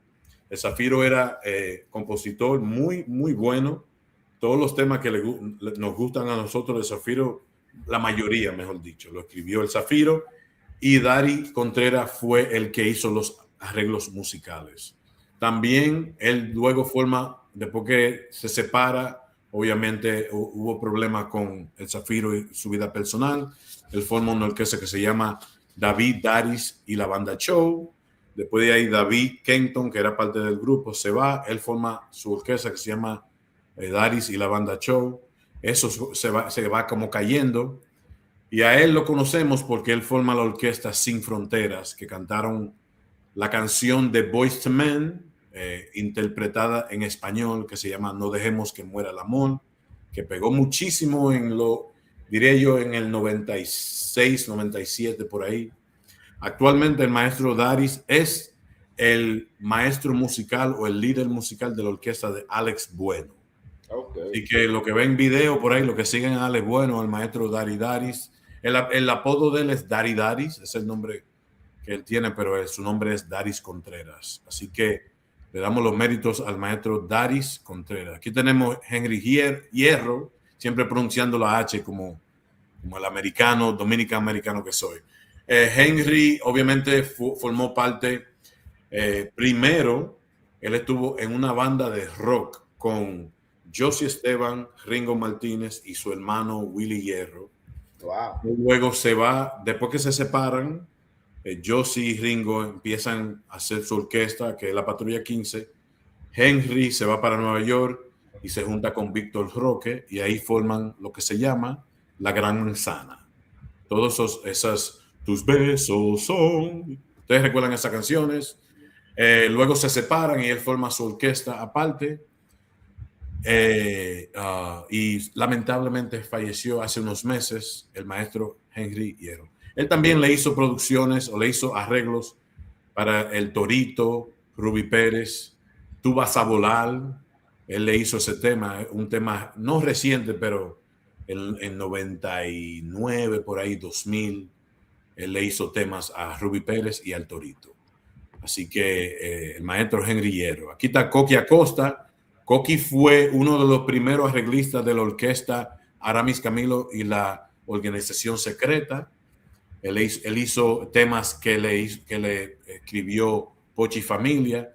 En realidad, la pegada de él fue más en los 80s, ya para empezando 89, 90, ya él tuvo una caída bastante grande en términos de la música y la popularidad.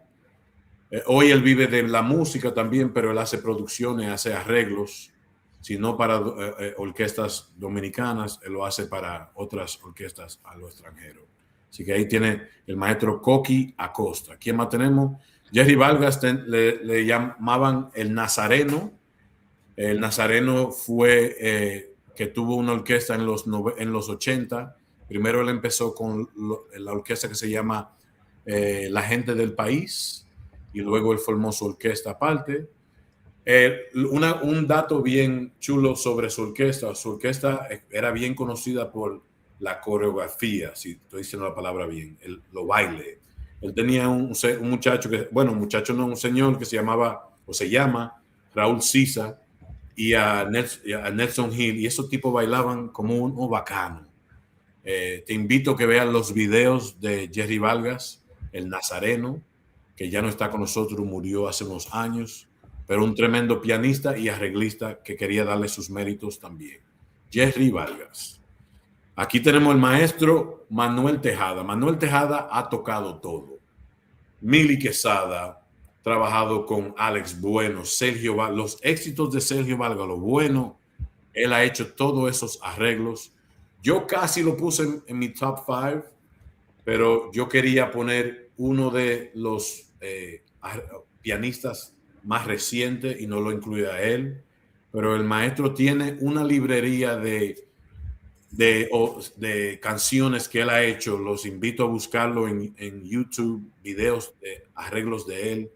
Un tremendo músico. Él le hizo una producción completa, Alex Bueno. Incluso la salsa que él hizo en el 91, me siento mucho, la vida es así. Ese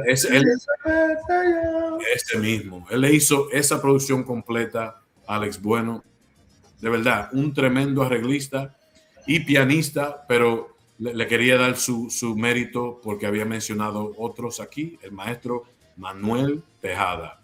Hey, se escucha yo todavía escucho el background noise. ¿Tú lo estás poniendo para el programa? Ahí, no, ok, está bien, para ver, asegurándome. Aquí tenemos el maestro Ringo Martínez, que formó parte con Josie Esteban, fue el pianista y el arreglista de la mayoría de las canciones de la Patrulla 15. Otro que hay que darle mucho crédito a él.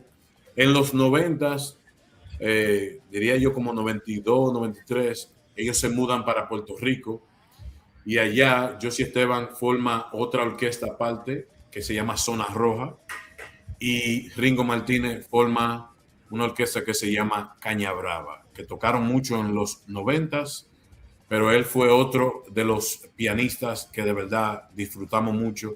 Él tenía ¿cómo se dice? Algo particular de él.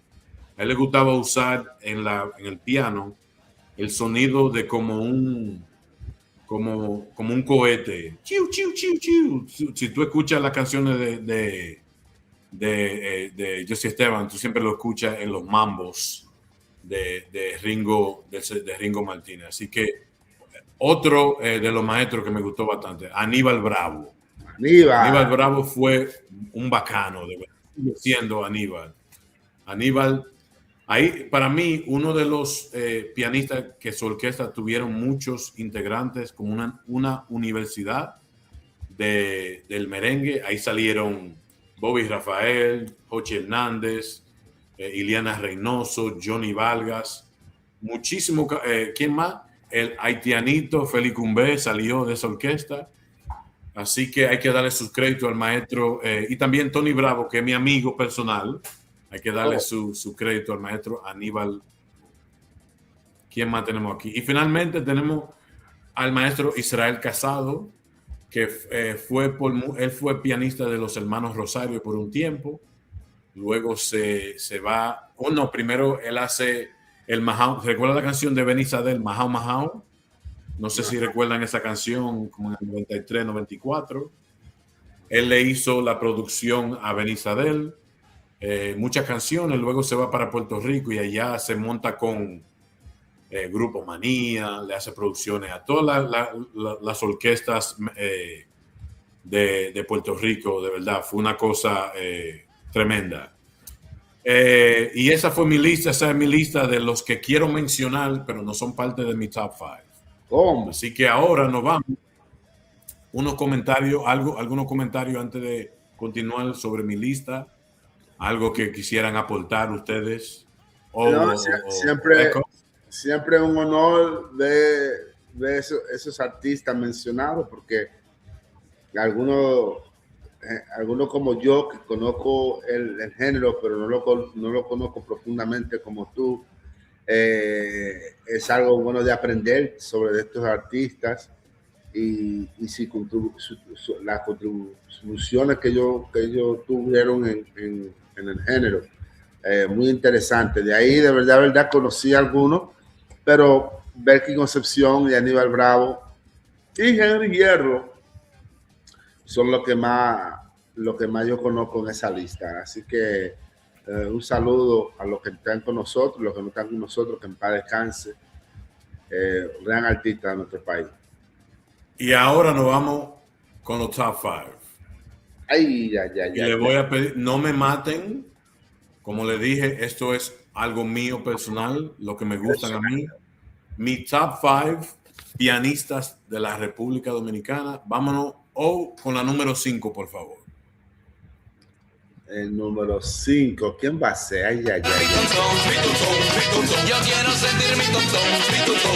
Ay, quiero ver mi tontón, mi tontón, mi tontón. Quiero gozar con mi tontón, mi tontón, mi tontón. Oye, la copa es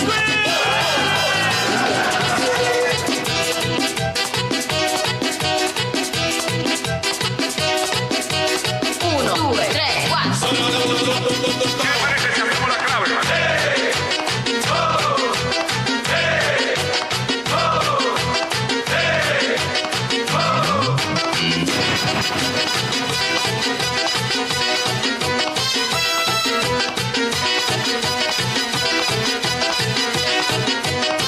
Yo quisiera estar bien contigo, pero tú se me estás peleando. Yo quisiera estar bien contigo, pero tú se me estás peleando.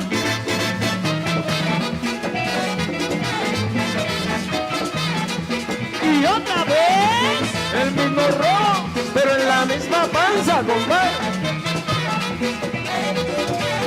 Mete Rafael, compadre.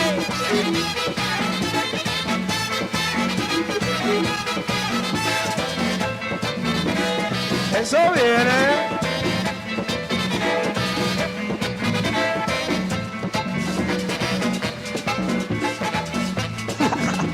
La super tarde. Ya, páramelo ahí. ¿Por qué yo puse a Henry Jiménez en mi top 5? Porque ese hombre, ese maestro que hay que darle su crédito, en los 90s, él inició con la Coco Band. Tú lo viste ahí tocando en el segundo video. Incluso él fue que le hizo el arreglo a la canción El Boche, la que dice, mami, dame una pata que me dé un chichón. Mire, no sé si ustedes recuerdan esa canción. Oh, pero claro, nosotros sí, no sé si lo... Claro, es clásico, Cocobán. Pero no, él le hizo el arreglo a eso. Él formó, rapidito, para darle un bio, una biografía de él. Él nace en Puerto Rico, pero él se muda a Boston, Massachusetts, y de ahí con su papá enseñándole, él fue americanizado, pero con el amor a la música dominicana, como yo, como nosotros. Y él lo aceptaron a Berklee College. Él es un graduado de Berklee College. O sea que el tipo tiene el conocimiento como un tal Juan Luis Guerra, un tipo que también se graduó de Berklee College. Él le ha hecho producciones a muchísimos artistas. Después de la Coco Band, él hizo la orquesta Gozamba, que era una orquesta que se le hizo a Quinito, pero el disquero no quiso que Quinito se fuera de la Coco Band. Después él hizo los Homeboys y ahora se ha hecho, lo que hace más es producciones. Él es responsable de la resurrección de la carrera de Miriam Cruz y de Mili Quesada. Después que muere el esposo de Mili, ella quiso dejar la música y no tenía el ánimo para seguir. Y con la ayuda de la producción de Henry Jiménez, él fue responsable de darle una resurrección a la carrera de él, ella, Mili Quesada y de Miriam Cruz. Así que número 5, el maestro Henry Jiménez. Vámonos con la 4. Espérate. Espérate. Quería decir algo sobre Henry Jiménez y no, algo que no sabía, que él era americano. Vamos a decir que él era americano. Y el keyboard que está usando él en el primer video, bien interesante, el Korg M1. Sí. El M1 es uno de los, ¿cómo se dice en español? Sintetizadores. Uno de los sintetizadores. Sí, vámonos con eso, que esos sonidos son más vendido en la época del 85 a 95. Ajá. Y ese mismo keyboard sintetizador fue usado en el disco de Madonna, Vogue, y el disco de Robin S., Show Me Love. Ese mismo sintetizador que fue usado en esas dos canciones. Fue muy interesante ver ese pedazo de equipo que lo que nosotros que sabemos de equipo electrónico, de música y de música, de instrumentos, yo no sé todo de todo, pero me llamó la atención ese keyboard conocido en la industria como uno de los keyboards más usados y más reconocidos en esos 10 años, los 85-95. Tú sabes que yo he visto muchos pianistas con ese piano. Ya. Pero sí, el maestro Henry fue un innovador cuando tiene que ver con si tú escuchas un mambo de él, tú vas a ver que es él. Tú sabes la canción que Milly Quesada hizo con Elvis Crespo. Esa canción, si no me equivoco, lo hizo el maestro Henry Jiménez. Pero ese álbum, la mayoría de las canciones lo hizo el maestro Henry Jiménez. Así que hay que darle su crédito. Maestro, uno de los mejores en todos los tiempos. Y le voy a dar su crédito aunque me maten. Ese es de mi favorito. Oh, te acotaste. Vámonos con la número 4. Y un perfume de Paco Rabanne, mis corbatas diseño carnal, como toda la gente. Dos camisas que son cachares, 3 pañuelos de Coco Chanel, 4 jeans, un reloj y un mantel de Sergio Valente. Como toda la gente, como toda la gente, como toda la gente.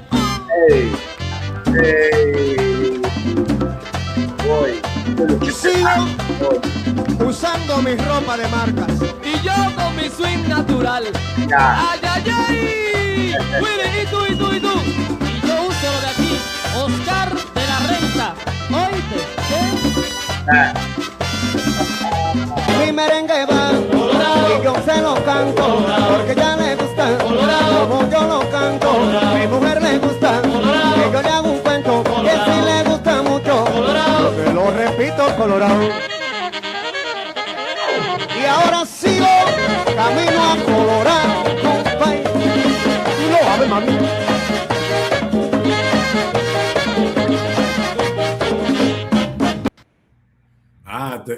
Te iba a gustar ese chin, ¿eh?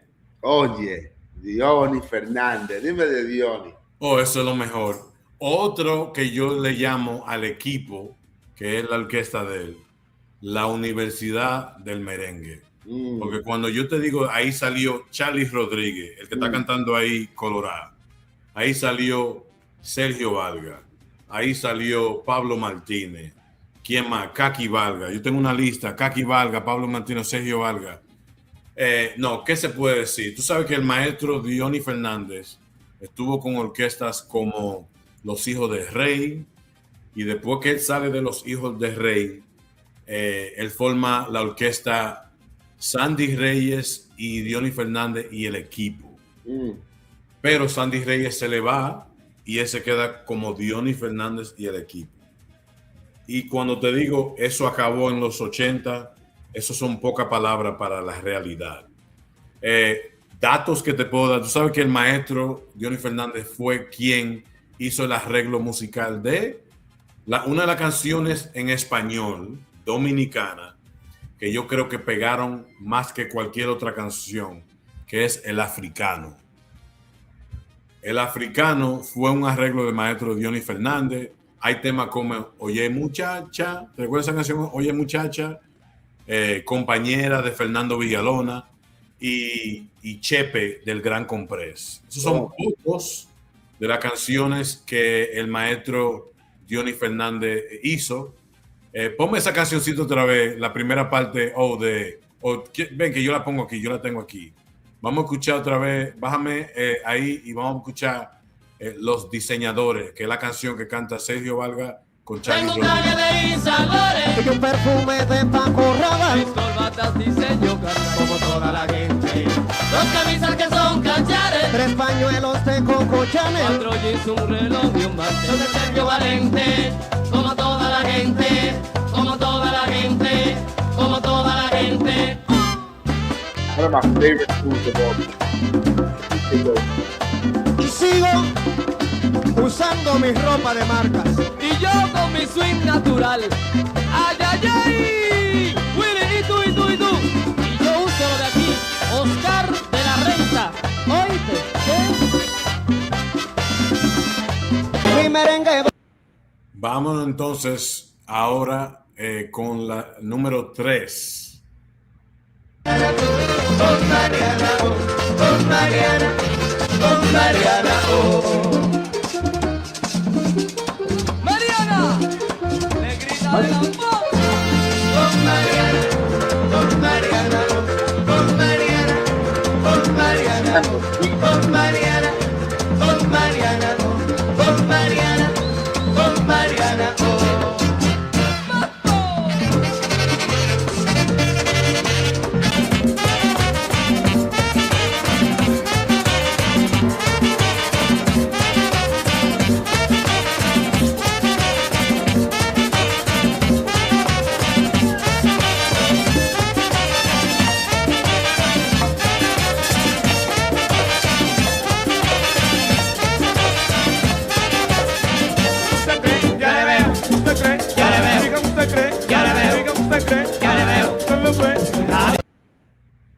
Bueno, ahí tenemos al maestro Juan Valdés. Juan Valdés no era necesariamente un cantante, aunque sí él ha sacado temas, él ha escrito temas que no han pegado tanto, pero sí él escribe canciones. Pero es la producción y el tipo de música que yo puse 2 ahí. La primera era una canción que se llama Oh Mariana, que es una adaptación de una canción, si no me equivoco, es haitiana la canción. Haitiana o, bueno, de uno de esos países del Caribe, que eso era lo normal, que se tomaba una canción de Haití o de Jamaica, lo que sea, y se hacía una adaptación a merengue. Y el maestro estuvo en la orquesta, varias orquestas.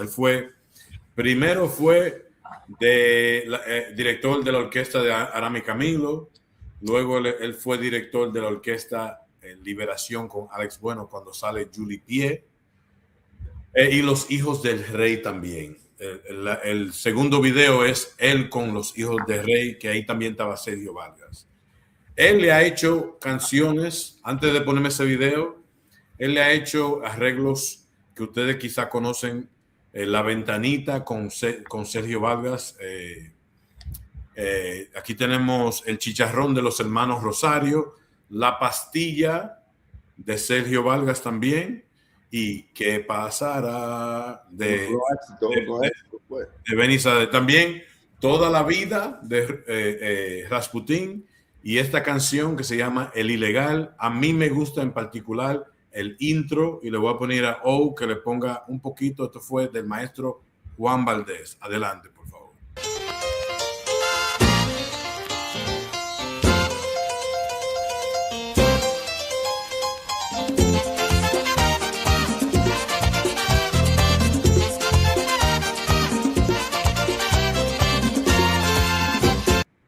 Esta canción se llama El Ilegal. Y como te dije, fue otro arreglo que hizo el maestro. Yo nombré algunos, pero el maestro tiene otra librería de canciones, hits, no solamente canciones, pero temas que pegaron en los 80 y los 90, que lo hizo el maestro, y quería mencionar algunos, incluyendo ese, que yo sé que los intros le gustan, lo que es lo musical, a O le gusta muchísimo, también, a ti también, Echo, y quise tocar ese pedacito de ese intro. Ese se llama El Ilegal. Fenomenal. Queremos seguir con la número 2. Algunos comentarios antes de seguir. Está buena la lista. Está buena. Vámonos con la número 2. Perdón. ¿Tú estás diciendo algo? No. Vamos a darle después de esta. Yo hablo. Dale. Dámela. Número 2. La asesina que mata mi corazón volvió. Y decirte que el asesino no le haga lo que me hizo. Que me besó, me enamoró, me abandonó. Ay. Debo del colmado, debo el pagaré, me llevo una jeva y me divorcié. Yo me agoté de luna de miel a comer filete, ya me veo el diente. Ay, doctor, porque usted me dijo que quedan 3 meses, ya pasaron 10, y míreme usted, yo que me pensaba, no sé ni 10 meses, de vuelta a la vida, doctor, ay doctor, ay doctor. Oye, ponme una pausa ahí. Esa canción tiene algo especial, ay doctor. ¿Por qué? Porque, como yo he comentado antes, yo me crié en una casa evangélica. Así es que se dice, ¿verdad? Sí, evangélica. Y la música, el merengue, no era necesariamente algo que se escuchaba. Pero cada vez que yo iba para Santo Domingo, siempre decían, aquí está Jonathan bailando ay doctor. Esa era mi canción. Y mi papá te lo dice, el día de hoy te dice, esa era la canción favorita de Jonathan, ay doctor. Pero estamos hablando, el que está cantando en esa canción es Richie Cepeda, hermano de Bonnie. Ya. Yo quiero mencionar a Bonnie porque Bonnie es otro que ha hecho maravillas con ese piano. Yo no sé mucho de lo técnico, o sea, de música, cuando tiene que ver con lo técnico de escribir música, pero yo sí sé de buena calidad. Y yo te puedo decir que todo lo que ha hecho el maestro Bonnie en los 80, incluso cuando él estuvo con los Hijos del Rey, él estuvo un tiempo en la orquesta de los Hijos del Rey, que estaba él, estaba Fernando Villalona, estaba Raulín Rosendo y los Kenton. Los Kenton estaban como bailarines. Tú sabes, los Kenton lo conocen por su estilo de bailar. Ellos practicaban karate, que voy a hacer otro segmento de eso, pero ellos practicaban karate y lo introducían en la música. Una forma especial que nadie era como ellos. Ellos eran originales. Pero hubo un momento que estaban todos esos muchachos juntos, Bonnie Cepeda, Fernando, Raulín Rosendo, que es salsero, y los Kenton en la misma orquesta. Él inició ahí, también estuvo con, después se hizo otra orquesta que se llamaba Bonnie con Kenton, eso se cayó. Aquí tengo datos que él fue el primer artista de merengue dominicano de ser nominado por un Grammy. 80 también. Un dato que hay que mencionarlo porque con la República Dominicana hay que dar datos. Él hizo muchas adaptaciones, en particular con grupos como DP Express y Tabú Combo, que son grupos haitianos. El primer tema, Asesina, viene de una canción de DP Express, que él le hizo una adaptación a esa canción, pero ustedes recuerdan canciones como una fotografía, era una canción francesa, y él le hizo una adaptación a eso. Asesina, Ay Doctor, Me Tiene Chivo. Hay una canción que es más reciente que le hizo a Rick Arena, que se llama Cuando el amor se daña. Cuando el amor se daña. Esa canción la escribió y le hizo el arreglo el maestro Bonnie Cepeda. Él le ha hecho canciones para Peter Cruz, Secretos, Mi Pueblo, que es la canción que todo el mundo le fascina, de Fernando Villalona, que dice, cuando pise tierra dominicana. Esa canción la hizo Bonnie Cepeda, el arreglo. Tabaco y Ron y Félix Cumbé. Esa canción la hizo Bonnie Cepeda. Así que por eso que lo tengo en el número 2. Ese tipo es un monstruo y sigue siéndolo. Hay que darle su gloria. Dígame, usted tenía un comentario que quería decir. Ya se me pasó, pero con todos estos pianos, yo creo que toditos están de número 1 para mí. Ok. Bueno, vamos a ver qué dice el público con mi número 1. Damas y caballeros, les presento el mejor pianista de la República Dominicana según Jonathan el Clásico. Adelante,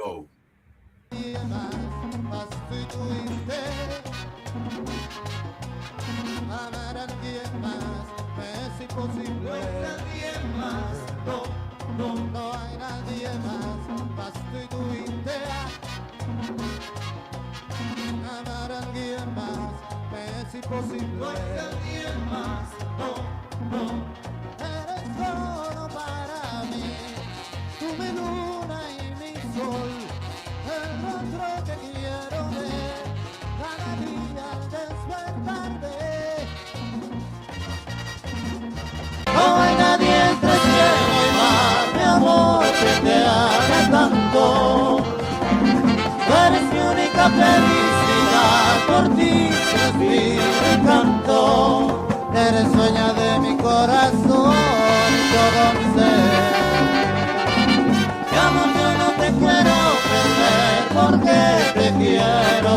Siente el piano.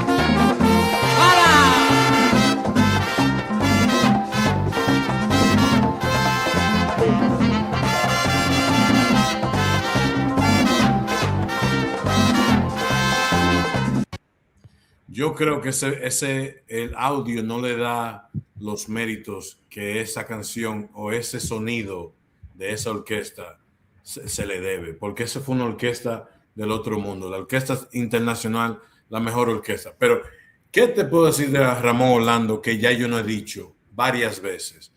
Pianista, compositor, arreglista, empezando con la orquesta de su papá, Cuco Baloy y su tribu. También él fue el director musical de la Orquesta Internacional que pueden ver ahí en la pantalla, escribiendo canciones y también Los Cantantes, que fue una agrupación que se formó después de una situación con el disquero que no permitían a Ramón Orlando cantar.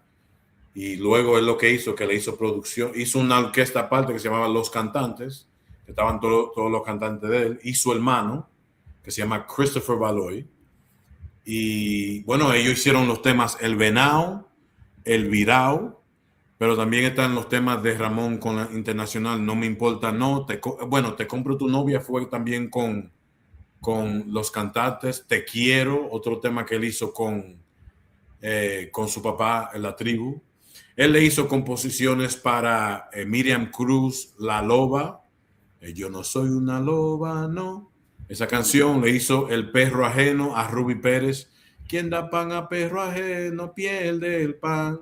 Esa canción se dice que ese fue el último merengue original que se hizo, que no sea de mambo, que no sea con el clap ese que ahora le ponen en el piano a la esquinita ahí, cuando tú ves los pianistas ahora dándole clac, clac, clac en medio de un tema. Él se dice que ese fue el último tema que se hizo que fue puro merengue, El Perro Ajeno de Ruby Pérez. Él ha hecho arreglos a varias orquestas. Por ejemplo, le hizo Volveré a Wilfrido Valga, Volveré. Él le hizo Juliana, que mala eres a su papá. Sé que te perdí a Fernando Villalona. Creíste a Anthony Santos. Wow. Qué cara más bonita a Alex Bueno. Wow. Se ha hecho un estimado que él ha arreglado más de 2,000 temas. Por eso le dicen el maestro. Y para mí, el mejor pianista de la República Dominicana. Hay como un meneo ahí que él dice que le ha hecho canciones a Juan Luis Guerra, pero los integrantes de Juan Luis Guerra dicen que no, que fueron ellos. Nadie va a saber la verdad, pero esos son los datos que dice el maestro. Y nada, esos son mis top 5 pianistas de la República Dominicana. Así que espero que le disfrutaran. Una bullita. Una vainita, no tienen cue. Yo espero que lo disfrutaron. ¿Qué es lo que está poniendo ahí? Vino tarde, pero vino. Tardísimo. Hay que dar gracias a Dios por todo. Yo quisiera alguna opinión sobre mi lista, alguien que yo debí no tener. ¿Qué opinan ustedes? Dale. Es que, ¿cómo te digo? Mira, para mi gusto, honestamente, mi número 1 de todos hubiese sido Bonnie Cepeda. Ok. Lo pongo arriba de Ramón Orlando. Ahora, ¿tú crees que eso es porque las canciones de Bonnie Cepeda fueron más comercial en términos de una persona como tú, que tú quizás no escuchaba tanto merengue para tener el conocimiento de otras orquestas?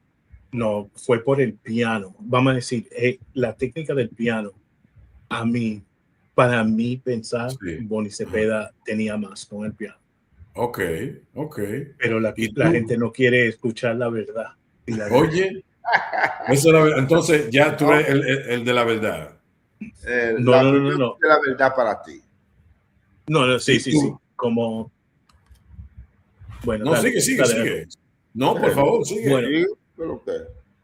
si tú ves a Ramón Orlando en la última canción especialmente, estaba en un corto plazo de teclas. En lo mismo. Y entonces cuando ya para el final solamente subió, pero eran las mismas cuerdas. Y bueno, ya esa Y sería otra hablando, que para conversación. eso que te tenemos aquí. Porque ¿qué? Si tú sabes Pero lo que acá, está ese mean, miedo que tú tienes. No, es que el público, tú sabes, No, quiero hate. da tu opinión, habla.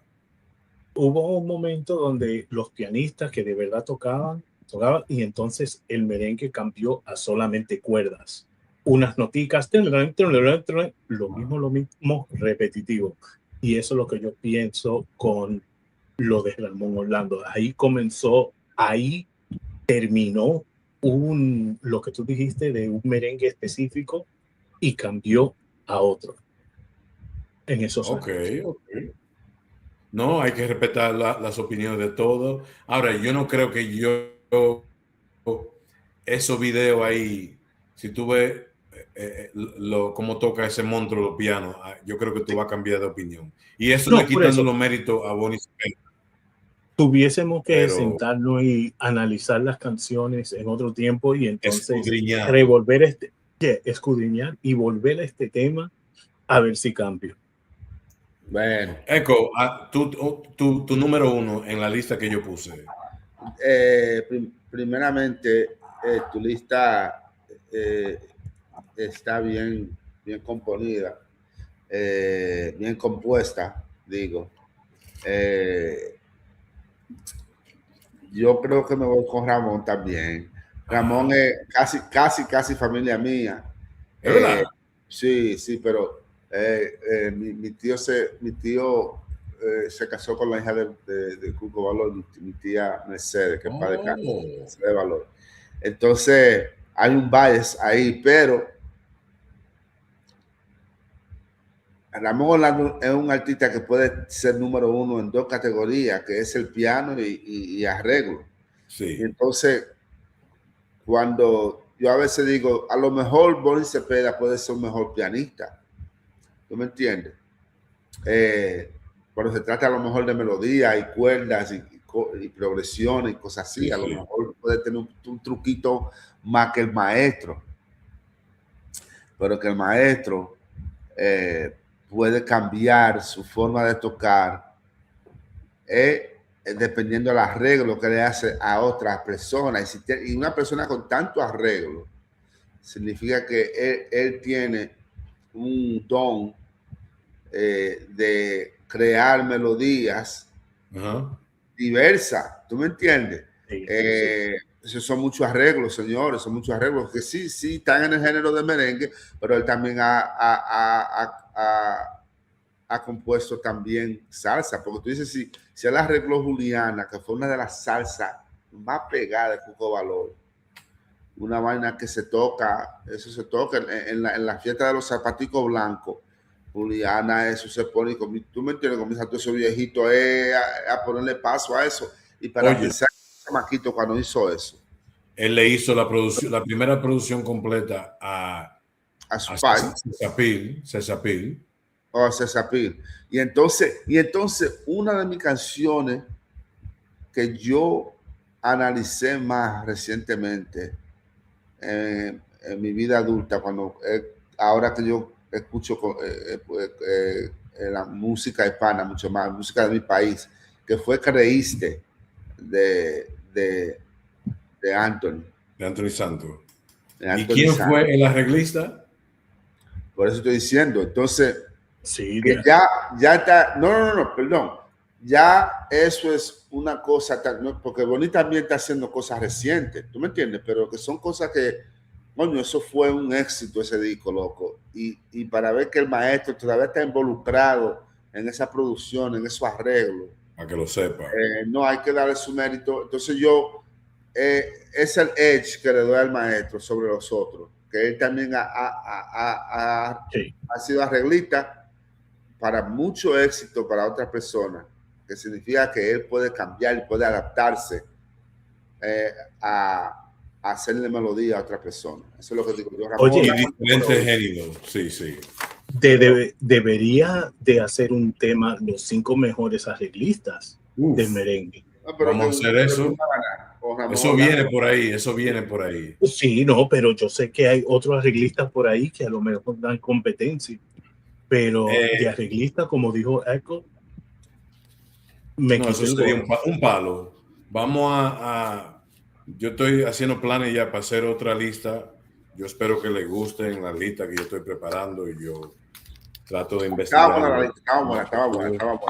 O sea que ahora, cerrar, mi hermano O va a hablar sobre su receta del asopado.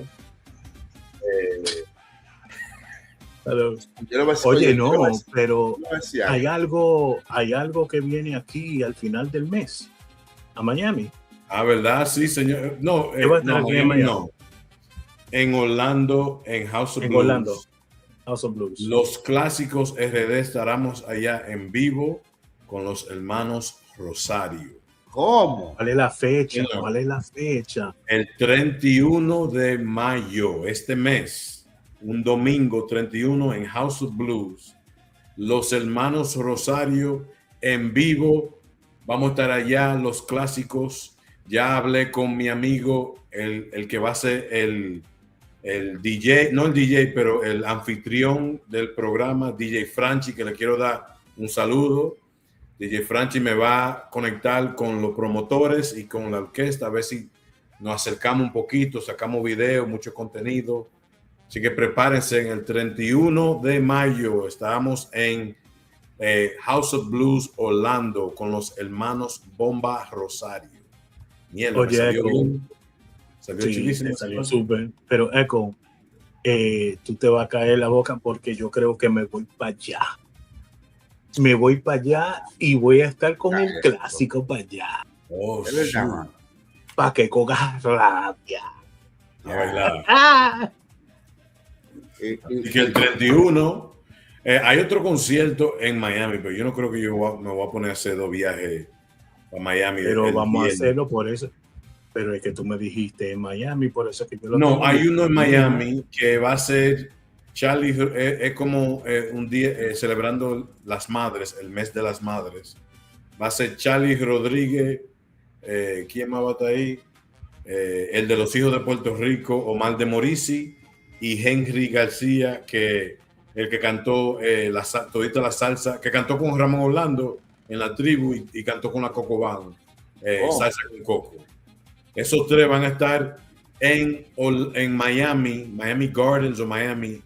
Esto es el 29, Miami Gardens. No sé dónde, pero en Miami Gardens van a estar haciendo un concierto para las madres, el mes de la madre.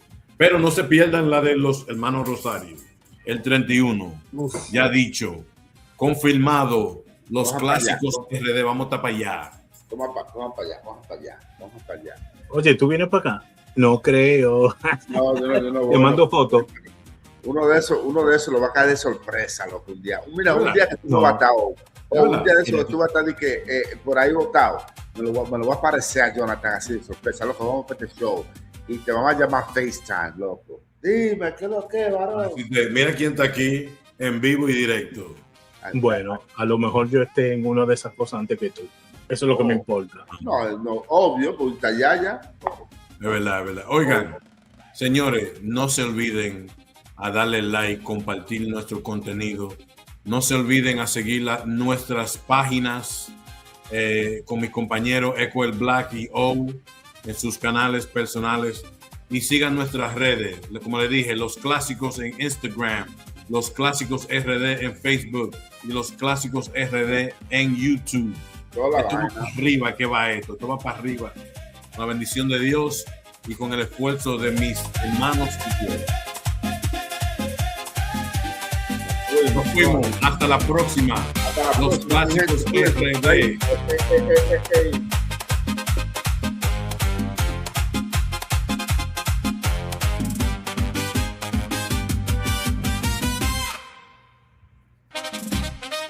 Espérate. Hey, los Knicks ganaron. ¿Cómo?